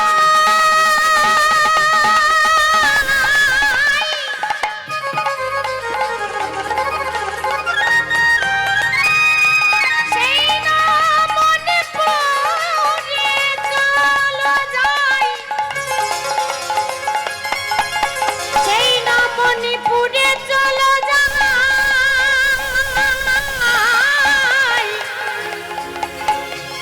সেই রাজা ঘোড়া যে ধরেছি, চলো যাই, আই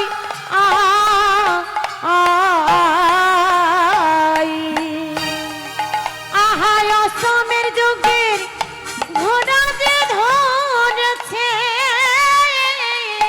চলো চলো সেইখানে, চলো চলো সেইখানে, অর্জুন চলো চলো সেইখানে গো, চলো চলো সেইখানে, অর্জুন চলো চলো সেইখানে গো, চলো চলো সেইখানে। শ্রদ্ধেয় ভক্তমণ্ডলী, ভক্তিমতী মায়েরা, তাই ভগবানকে আজ অর্জুনকে নিয়ে আসছেন রথে চেপে। এদিকে বব্রু বাহন যাচ্ছেন বাবা বাবা বলতে বলতে। শ্রদ্ধেয় বাবা ঠাকুর, দেখুন আজকে ভগবানের উদ্দেশ্য অর্জুনের দর্পটা চূর্ণ হোক, পিতা পুত্রের মিলন হবে, তবে আগে দর্প চূর্ণ হবে, এটা তার ইচ্ছে। আর এদিকে বব্রু বাহন যাচ্ছে, পিতা পিতা পিতা বলি ছুটিতে লাগিল পিতা পিতা পিতা বলি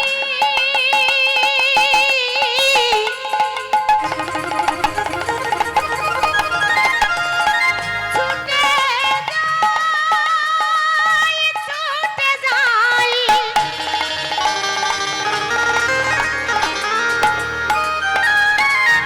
বব্রু পিতা পিতা পিতা বলে ছুটে যাই বব্রু ছুটে যাই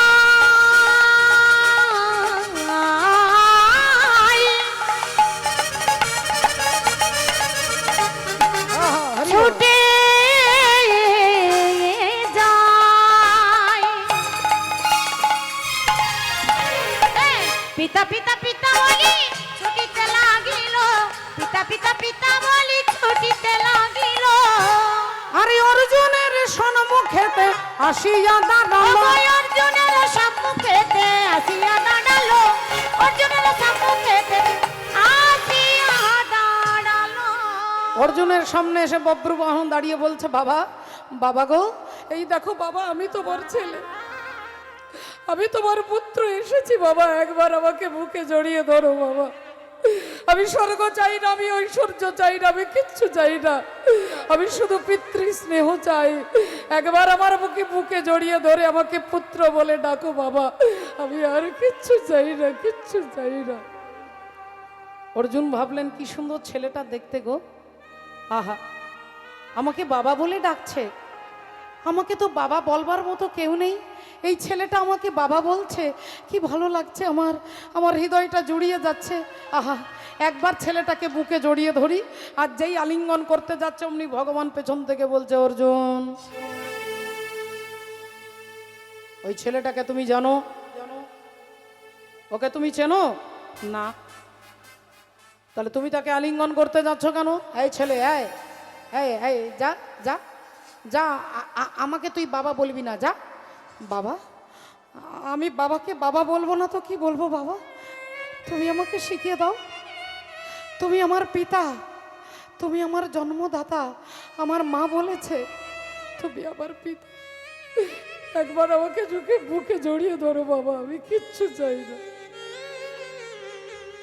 অর্জুন আবার হাত বাড়িয়ে তাকে ধরতে যাচ্ছে। চক্রকারী এমন হরি চতুরেরও সার, তার চক্র বুঝতে পারে এমন সাধিকার, যার চক্রে কাটা হয়েছিল নাগকুল, যার চক্রে মান্ডব্য মুনি পশ্চাৎ ভাগে শুল, যার চক্রে হরিশ্চন্দ্র দানি হলো ঘাটে, যার চক্রে পরশুরাম মায়ের মাথা কাটে। চক্রকারীর এমন চক্র পড়েছে যেখানে, বুঝিতে পারে সে কি মানব জীবনে। হরি বল। ভগবান দাঁড়িয়ে হাসছেন, ভগবানের মায়া, তিনি হাসছেন রাধে। আর ভগবানের মায়া বড় বড় ঋষি, বড় বড় যোগী, বড় বড় অমলাত্মা, বিমলাত্মা, যোগী ঋষি মুনি দেবতা গন্ধর্ব ভগবানের মায়া কেউ বুঝতে পারে না বাবা। আমাদের মতো তুচ্ছ প্রাণীর কথা বাদ দেন, ঋষি মুনি বুঝতে পারে না ভগবানের মায়া। একদিন দেবর্ষি নারদ ভগবান শ্রীহরিকে বলছে, ঠাকুর সবাই তোমার মায়ার প্রশংসা করে, তোমার মায়া নাকি বিচিত্র, তোমার মায়া শিব ঠাকুর বুঝতে পারে না, তোমার মায়া দেবরাজ ইন্দ্র বুঝতে পারে না, তোমার মায়া ব্রহ্মা বুঝতে পারে না, আজকে তুমি তোমার মায়াটা আমাকে দেখিয়ে দাও, আমি দেবর্ষি নারদ তোমার মায়া দেখতে চাই। ভগবান বললেন, নারদ একটু আগে যদি বলতে তাও দেখাতাম, কিন্তু এখন আমি বিকেলবেলায় বেড়াতে বেরিয়েছি, এখন মায়া দেখানোর সময় নয়, তাই অন্য কোনো একদিন তোমাকে মায়া দেখাবো। নারদ মুনি বললেন, তাহলে যেহেতু বেড়াতে যাচ্ছ তা ঠিক আছে, অন্য কোনো দিন মায়া দেখিয়ে দেবে, আজকে তোমার সঙ্গে আমিও বেড়াতে যাব। এই দুজনে দেবর্ষি নারদ আর ভগবান শ্রীহরি রথে চেপে জঙ্গলের পার হয়ে একটা গ্রামের ভেতরে এসেছে।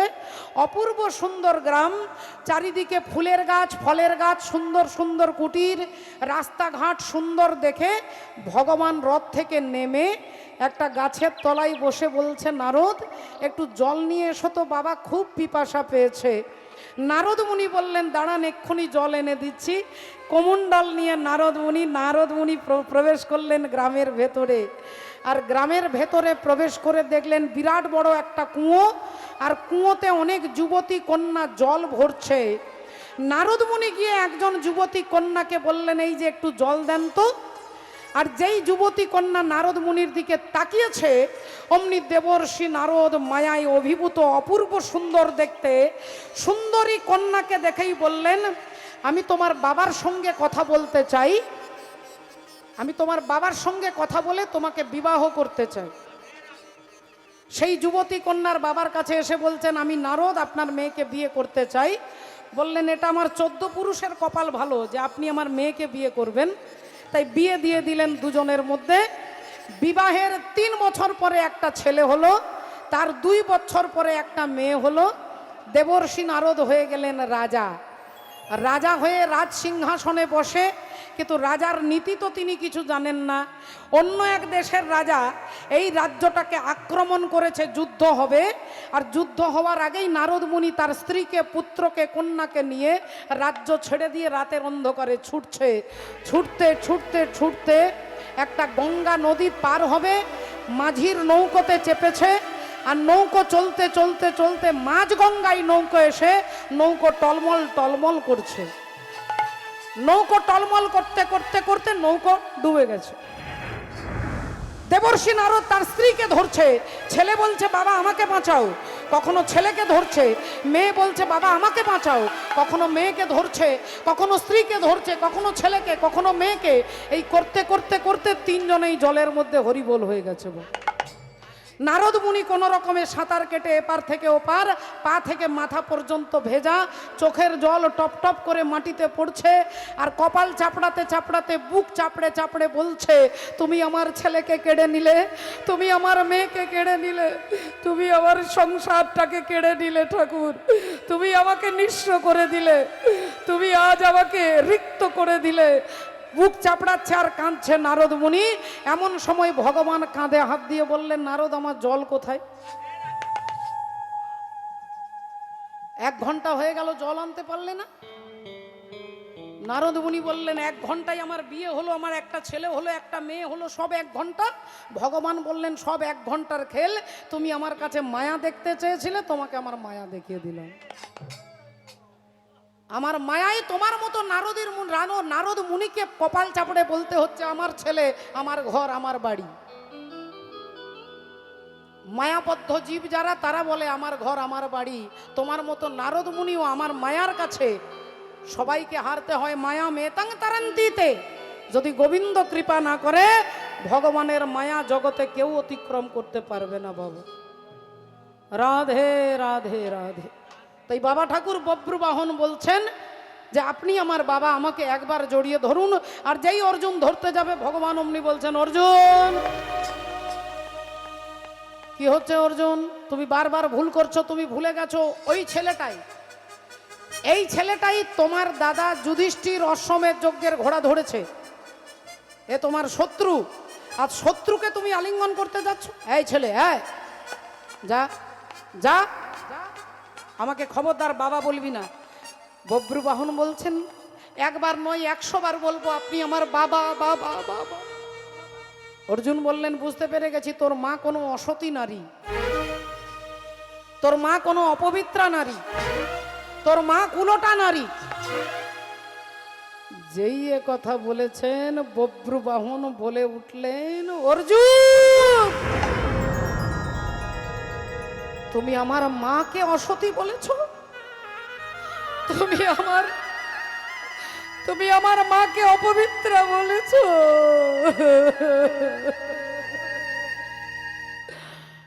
আমি প্রতিজ্ঞা করে বলছি, তুমি আমার মাকে অসতী বলেছ, তাই তোমার মুন্ড থেকে ধড়টাকে আমি বিচ্ছিন্ন করে দেব।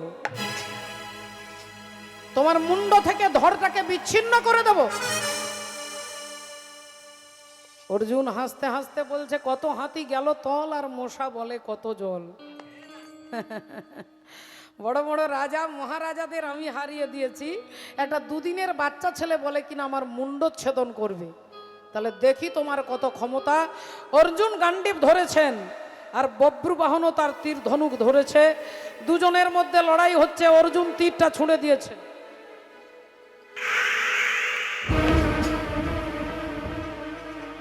যেই তীরটা ছুড়ে দিয়েছেন, বব্রুবাহন সেই তীরটাকে দু টুকরো করে দিয়েছে। এবার বব্রুবাহন একটা তীর ছুঁড়েছে, অর্জুন তাকে ভেঙে দু টুকরো করে দিচ্ছে। কখন অর্জুন তীর ছুঁড়ছে, তখন সে ভেঙে দিচ্ছে। ঘন্টার পর ঘন্টা একইভাবে লড়াই হচ্ছে। দুজন কেউ কারোর সঙ্গে হারাতে পারছে না, কেউ পারছে না।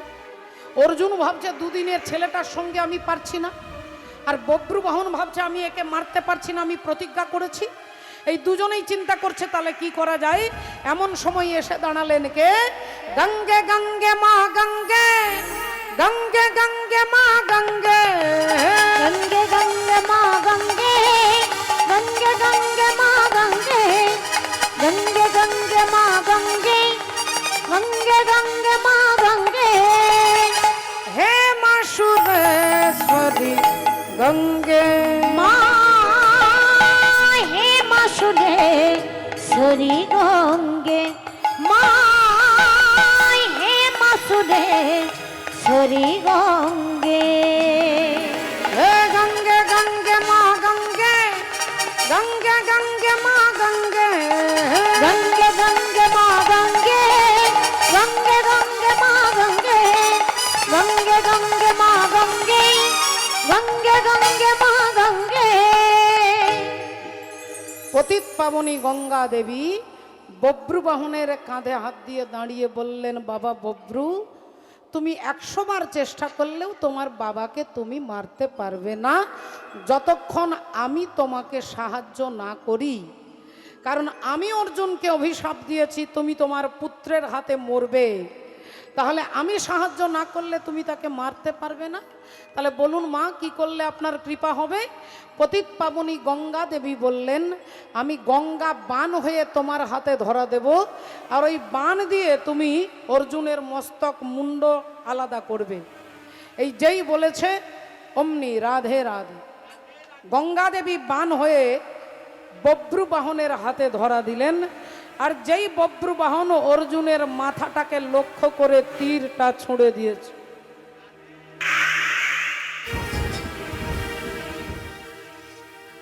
যেই তীরটা ছুঁড়ে দিলেন, অমনি অর্জুনের ধড় থেকে মুন্ডটা আলাদা হয়ে গেল।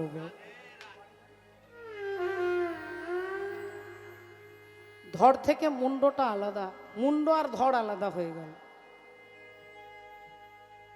অর্জুন মৃত অবস্থায় পড়ে আছে, বব্রুবাহন দাঁড়িয়ে আছে, ভগবান দাঁড়িয়ে আছেন। আজকে আসছেন কে না? দেবী চিত্রাঙ্গদা। চিত্রাঙ্গদা দেবী আসছেন। দেখুন ভক্তমণ্ডলী, ভক্তিমতী মায়েরা। ভক্ত এক প্রকার আছে যারা ভগবানকে ভালোবাসেন, আরেক প্রকার ভক্ত আছে যে ভগবান যাকে ভালোবাসে। তাই আপনারা সবাই ভগবানকে ভালোবাসেন, ভগবানও আপনাদের ভালোবাসে। আচ্ছা, ভগবান ভালোবাসেন কি করে বুঝবো? আমাকে ভগবান ভালোবাসে আমি বুঝবো কি করে? ভগবান তো আর এসে বলে দেবে না। তাহলে আপনাকে ভগবান ভালোবাসেন আপনি বুঝতে পারবেন যখন কোনো সাধু, কোনো মহাত্মা আপনাকে ভালোবাসবে। যখন সাধু, গুরু, ভক্ত আপনাকে ভালোবাসবে, স্নেহ করবে, আপনি জানবেন ভগবান আমাকে কৃপা করেছে। তাহলে এই পরিস্থিতি কখন আসবে? আমরা সংসারকে ভালোবেসে ফেলেছি বাবা। যে সংসার আমাদের দিনের পর দিন আমাদের সঙ্গে বেইমানি করে, আমরা সেই সংসারকেই ভালোবেসেছি। আর যে ভগবান আজ পর্যন্ত কারোর সঙ্গে বেইমানি করেননি, আমরা সেই ভগবানকে অবিশ্বাস করেছি। হরি বল, রাধে। ভক্তমণ্ডলী, ভক্তিমতী মায়ের, আমি যে আতর গো, আতর দানে ভরা, আমি যে আতর গো, আতর দানে ভরা, আমারই কাজ হলো যে গন্ধে খুশি করা কে তারে রাখে মনে ফুরালে হয় গন্ধ যে তার কে তারে রাখে মনে ফুরালে হয় গন্ধ যে তার আমি যে জলসা ঘরে বেলোয়ারি ঝাড় আমি যে জলসা ঘরে। আমাদের সংসারের পরিণতি হচ্ছে ঠিক সেই রকম, যতদিন প্রয়োজন হবে ততদিন আপনাকে ইউজ করবে, প্রয়োজন শেষ ইউজ অ্যান্ড থ্রো। যেই সেন্টের বোতলে পারফিউমের বোতলে পারফিউম শেষ হয়ে যায়, কৌটোটাকে আমরা ড্রেনের ডাস্টবিনে ফেলে দিই। সংসার এইভাবেই, যেদিন স্বার্থ শেষ হয়ে যাবে সেদিন আপনাকে বারান্দায় বিছানা পেতে দেবে। কিন্তু ভগবান কি করবেন? চিত্রাঙ্গদা দেবী বললেন, তুই আমার স্বামীকে হত্যা করেছিস, তুই পুত্র হয়ে মায়ের সিথির সিঁদুর মুছে দিয়েছিস, তাই আমি মা হয়ে প্রতিজ্ঞা করে বলছি আমিও তোকে হত্যা করব, আমি তোকে হত্যা করব। বব্রুবাহন বললেন, মা তুমি আমায় হত্যা করবে? মা এসো জননী, এসো মা, এসো আমাকে হত্যা করো।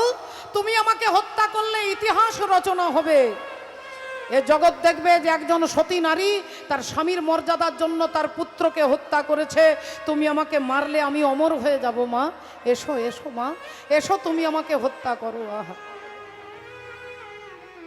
ভক্তমণ্ডলী ভক্তিমতী মায়ের।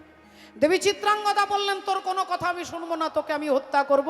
এই বলে তলোয়ার হাতে নিয়ে চিত্রাঙ্গদা ছুটে আসছেন। আর যেই ছুটে আসছেন, আজকে মা আর ছেলের মাঝখানে বল পিঞ্জরে কা তোতা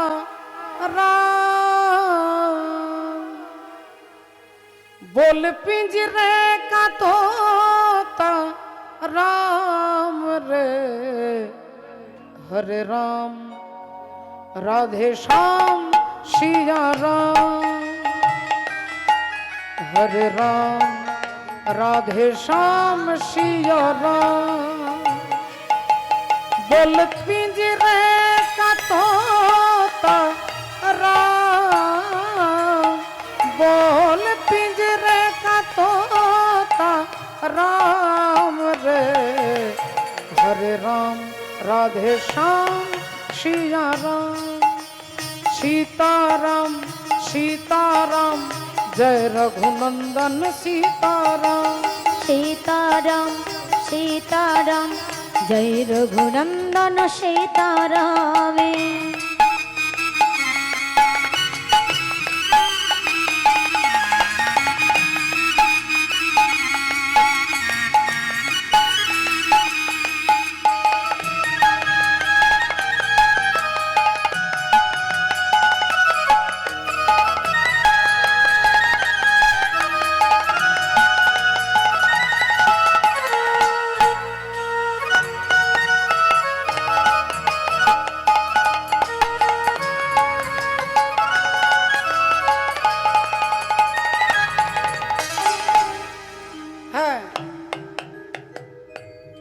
কি বলছেন?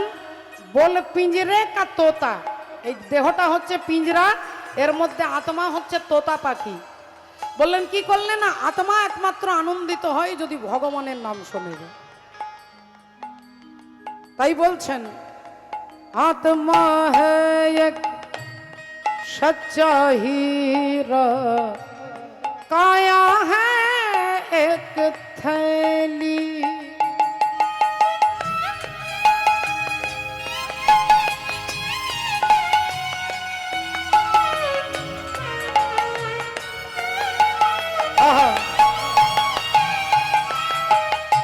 प्रभु की भक्ति सुबह की जैसी माया है एक ढलता शाम दुविधा देना दो जाए माया न मिले तुझको राम याद करती हूँ मैं अविराम याद करती हूँ मैं अविराम रे हरे राम राधे श्याम सिया राम रे हरे राम राधे श्याम सिया राम सीताराम सीताराम जय रघुनंदन सीताराम सीताराम सीताराम जय रघुनंदन सीताराम बोलो सीताराम सीताराम जय रघुनंदन सीताराम सीताराम सीताराम जय रघुनंदन सीताराम सीताराम सीताराम जय रघुनंदन सीताराम जय रघुनंदन सीताराम जय रघुनंदन सीताराम। অমনি ভগবান মাঝখানে দাঁড়িয়ে বললেন, দেবী চিত্রাঙ্গদা, এতে তোমার পুত্রের কোনো দোষ নেই। মা গঙ্গা দেবীর অভিশাপ ছিল, অর্জুন তুমি তোমার ছেলের হাতে তোমার মৃত্যু হবে। তাই অর্জুন পুত্র বভ্রুবাহনের হাতে অর্জুনের মৃত্যু অবধারিত ছিল। তাই এতে তোমার পুত্রের কোনো দোষ নেই। তবে হ্যাঁ, তুমি সতী নারী, তুমি পবিত্রা নারী, তাই তোমার মর্যাদা রক্ষা করবার জন্য আমি অর্জুনকে বাঁচিয়ে দেব। যাও বব্রু, বাবা বব্রু, যাও পাতালে গিয়ে উলুপি নাগের মাথার মণি নিয়ে এসো। উলুপি নাগের কাছ থেকে মণিটা নিয়ে এসো। তাই বব্রুবাহন আনন্দে যাচ্ছে। ছুটিতে ছুটিতে বব্রু পাতালেতে গেল, ছুটিতে ছুটিতে বব্রু পাতালেতে গেল, ছুটিতে ছুটিতে বব্রু পাতালেতে গেল। উলুপির মাথার মণি মাগিয়া লইল, উলুপির মাথার মণি মাগিয়া লইল, উলুপির মাথার মণি মাগিয়া লইল। এই উলুপি নাগের মণি এনে ভগবানের হাতে দিয়েছেন। আর ভগবান অর্জুনের ধড় আর মুন্ডটাকে একত্রিত করে যেই মণিটা ছুঁয়ে দিয়েছে, বলি অমনি অর্জুন বেঁচে উঠিল। অমনি অর্জুন বেঁচে উঠিল, অমনি অর্জুন বেঁচে উঠিল। ওগো পূর্বে যা মরেছিল, অমনি অর্জুন বেঁচে উঠিল, পূর্বে যাহা বল। ওগো অমনি অর্জুন বেঁচে উঠিল, পূর্বে যাহা বলেছিল। অর্জুন বেঁচে উঠিল, পূর্বে যাহা ঘটেছিল। অমনি অর্জুন বেঁচে উঠিল, অমনি অর্জুন বেঁচে উঠিল। উলুপের মাথার মণি মাগিয়া লইল, উলুপের মাথার মণি মাগিয়া লইল। অর্জুন তুমি তোমার পুত্রকে আলিঙ্গন করবার জন্য এতক্ষণ ছটফট করছিলে। যাও, ওই তোমার ছেলে বভ্রুবাহন আর এই তোমার স্ত্রী চিত্রাঙ্গদা, যাও ছেলেকে এবার আলিঙ্গন করো।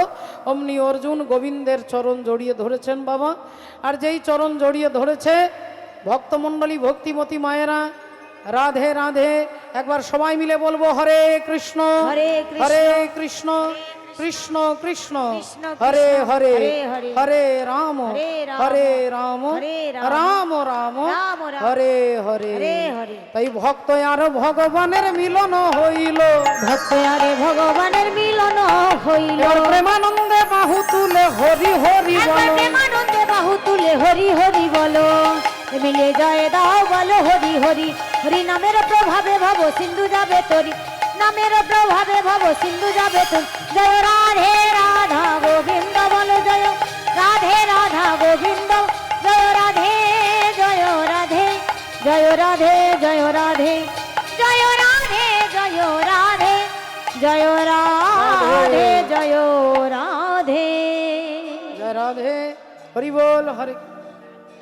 जय निताई जय राधे किशोरी कुछ ऐसा इंतजाम हो जाए।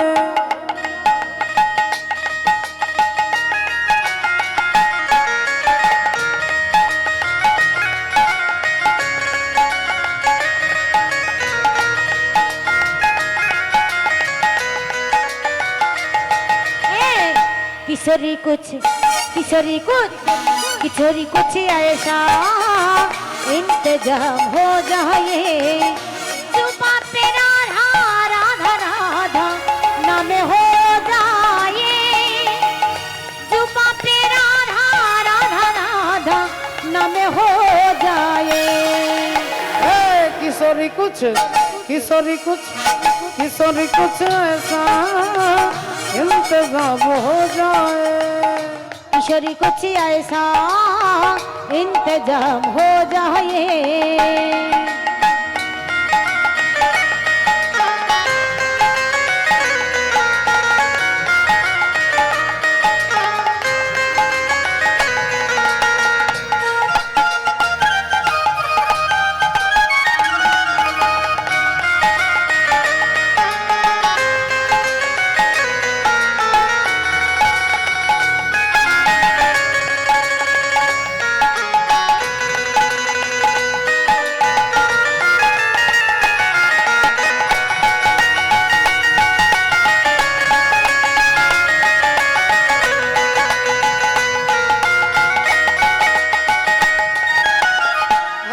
जब गिरते हुए मैंने तेरा नाम लिया है जब गिरते हुए मैंने तेरा नाम लिया है जब तूने आकर मेरी हाथ थाम लिया है तूने आके मेरी हाथे थाम लिया है किशोरी कुछ किशोरी कुछ किशोरी कुछ ऐसा इंतजाम हो जाए बोलो जय राधे राधे श्री राधे जय राधे श्री राधे जय राधे श्री राधे राधे श्री राधे जय राधे राधे श्री राधे जय राधे राधे श्री राधे गौर प्रमानंदे हरि हरि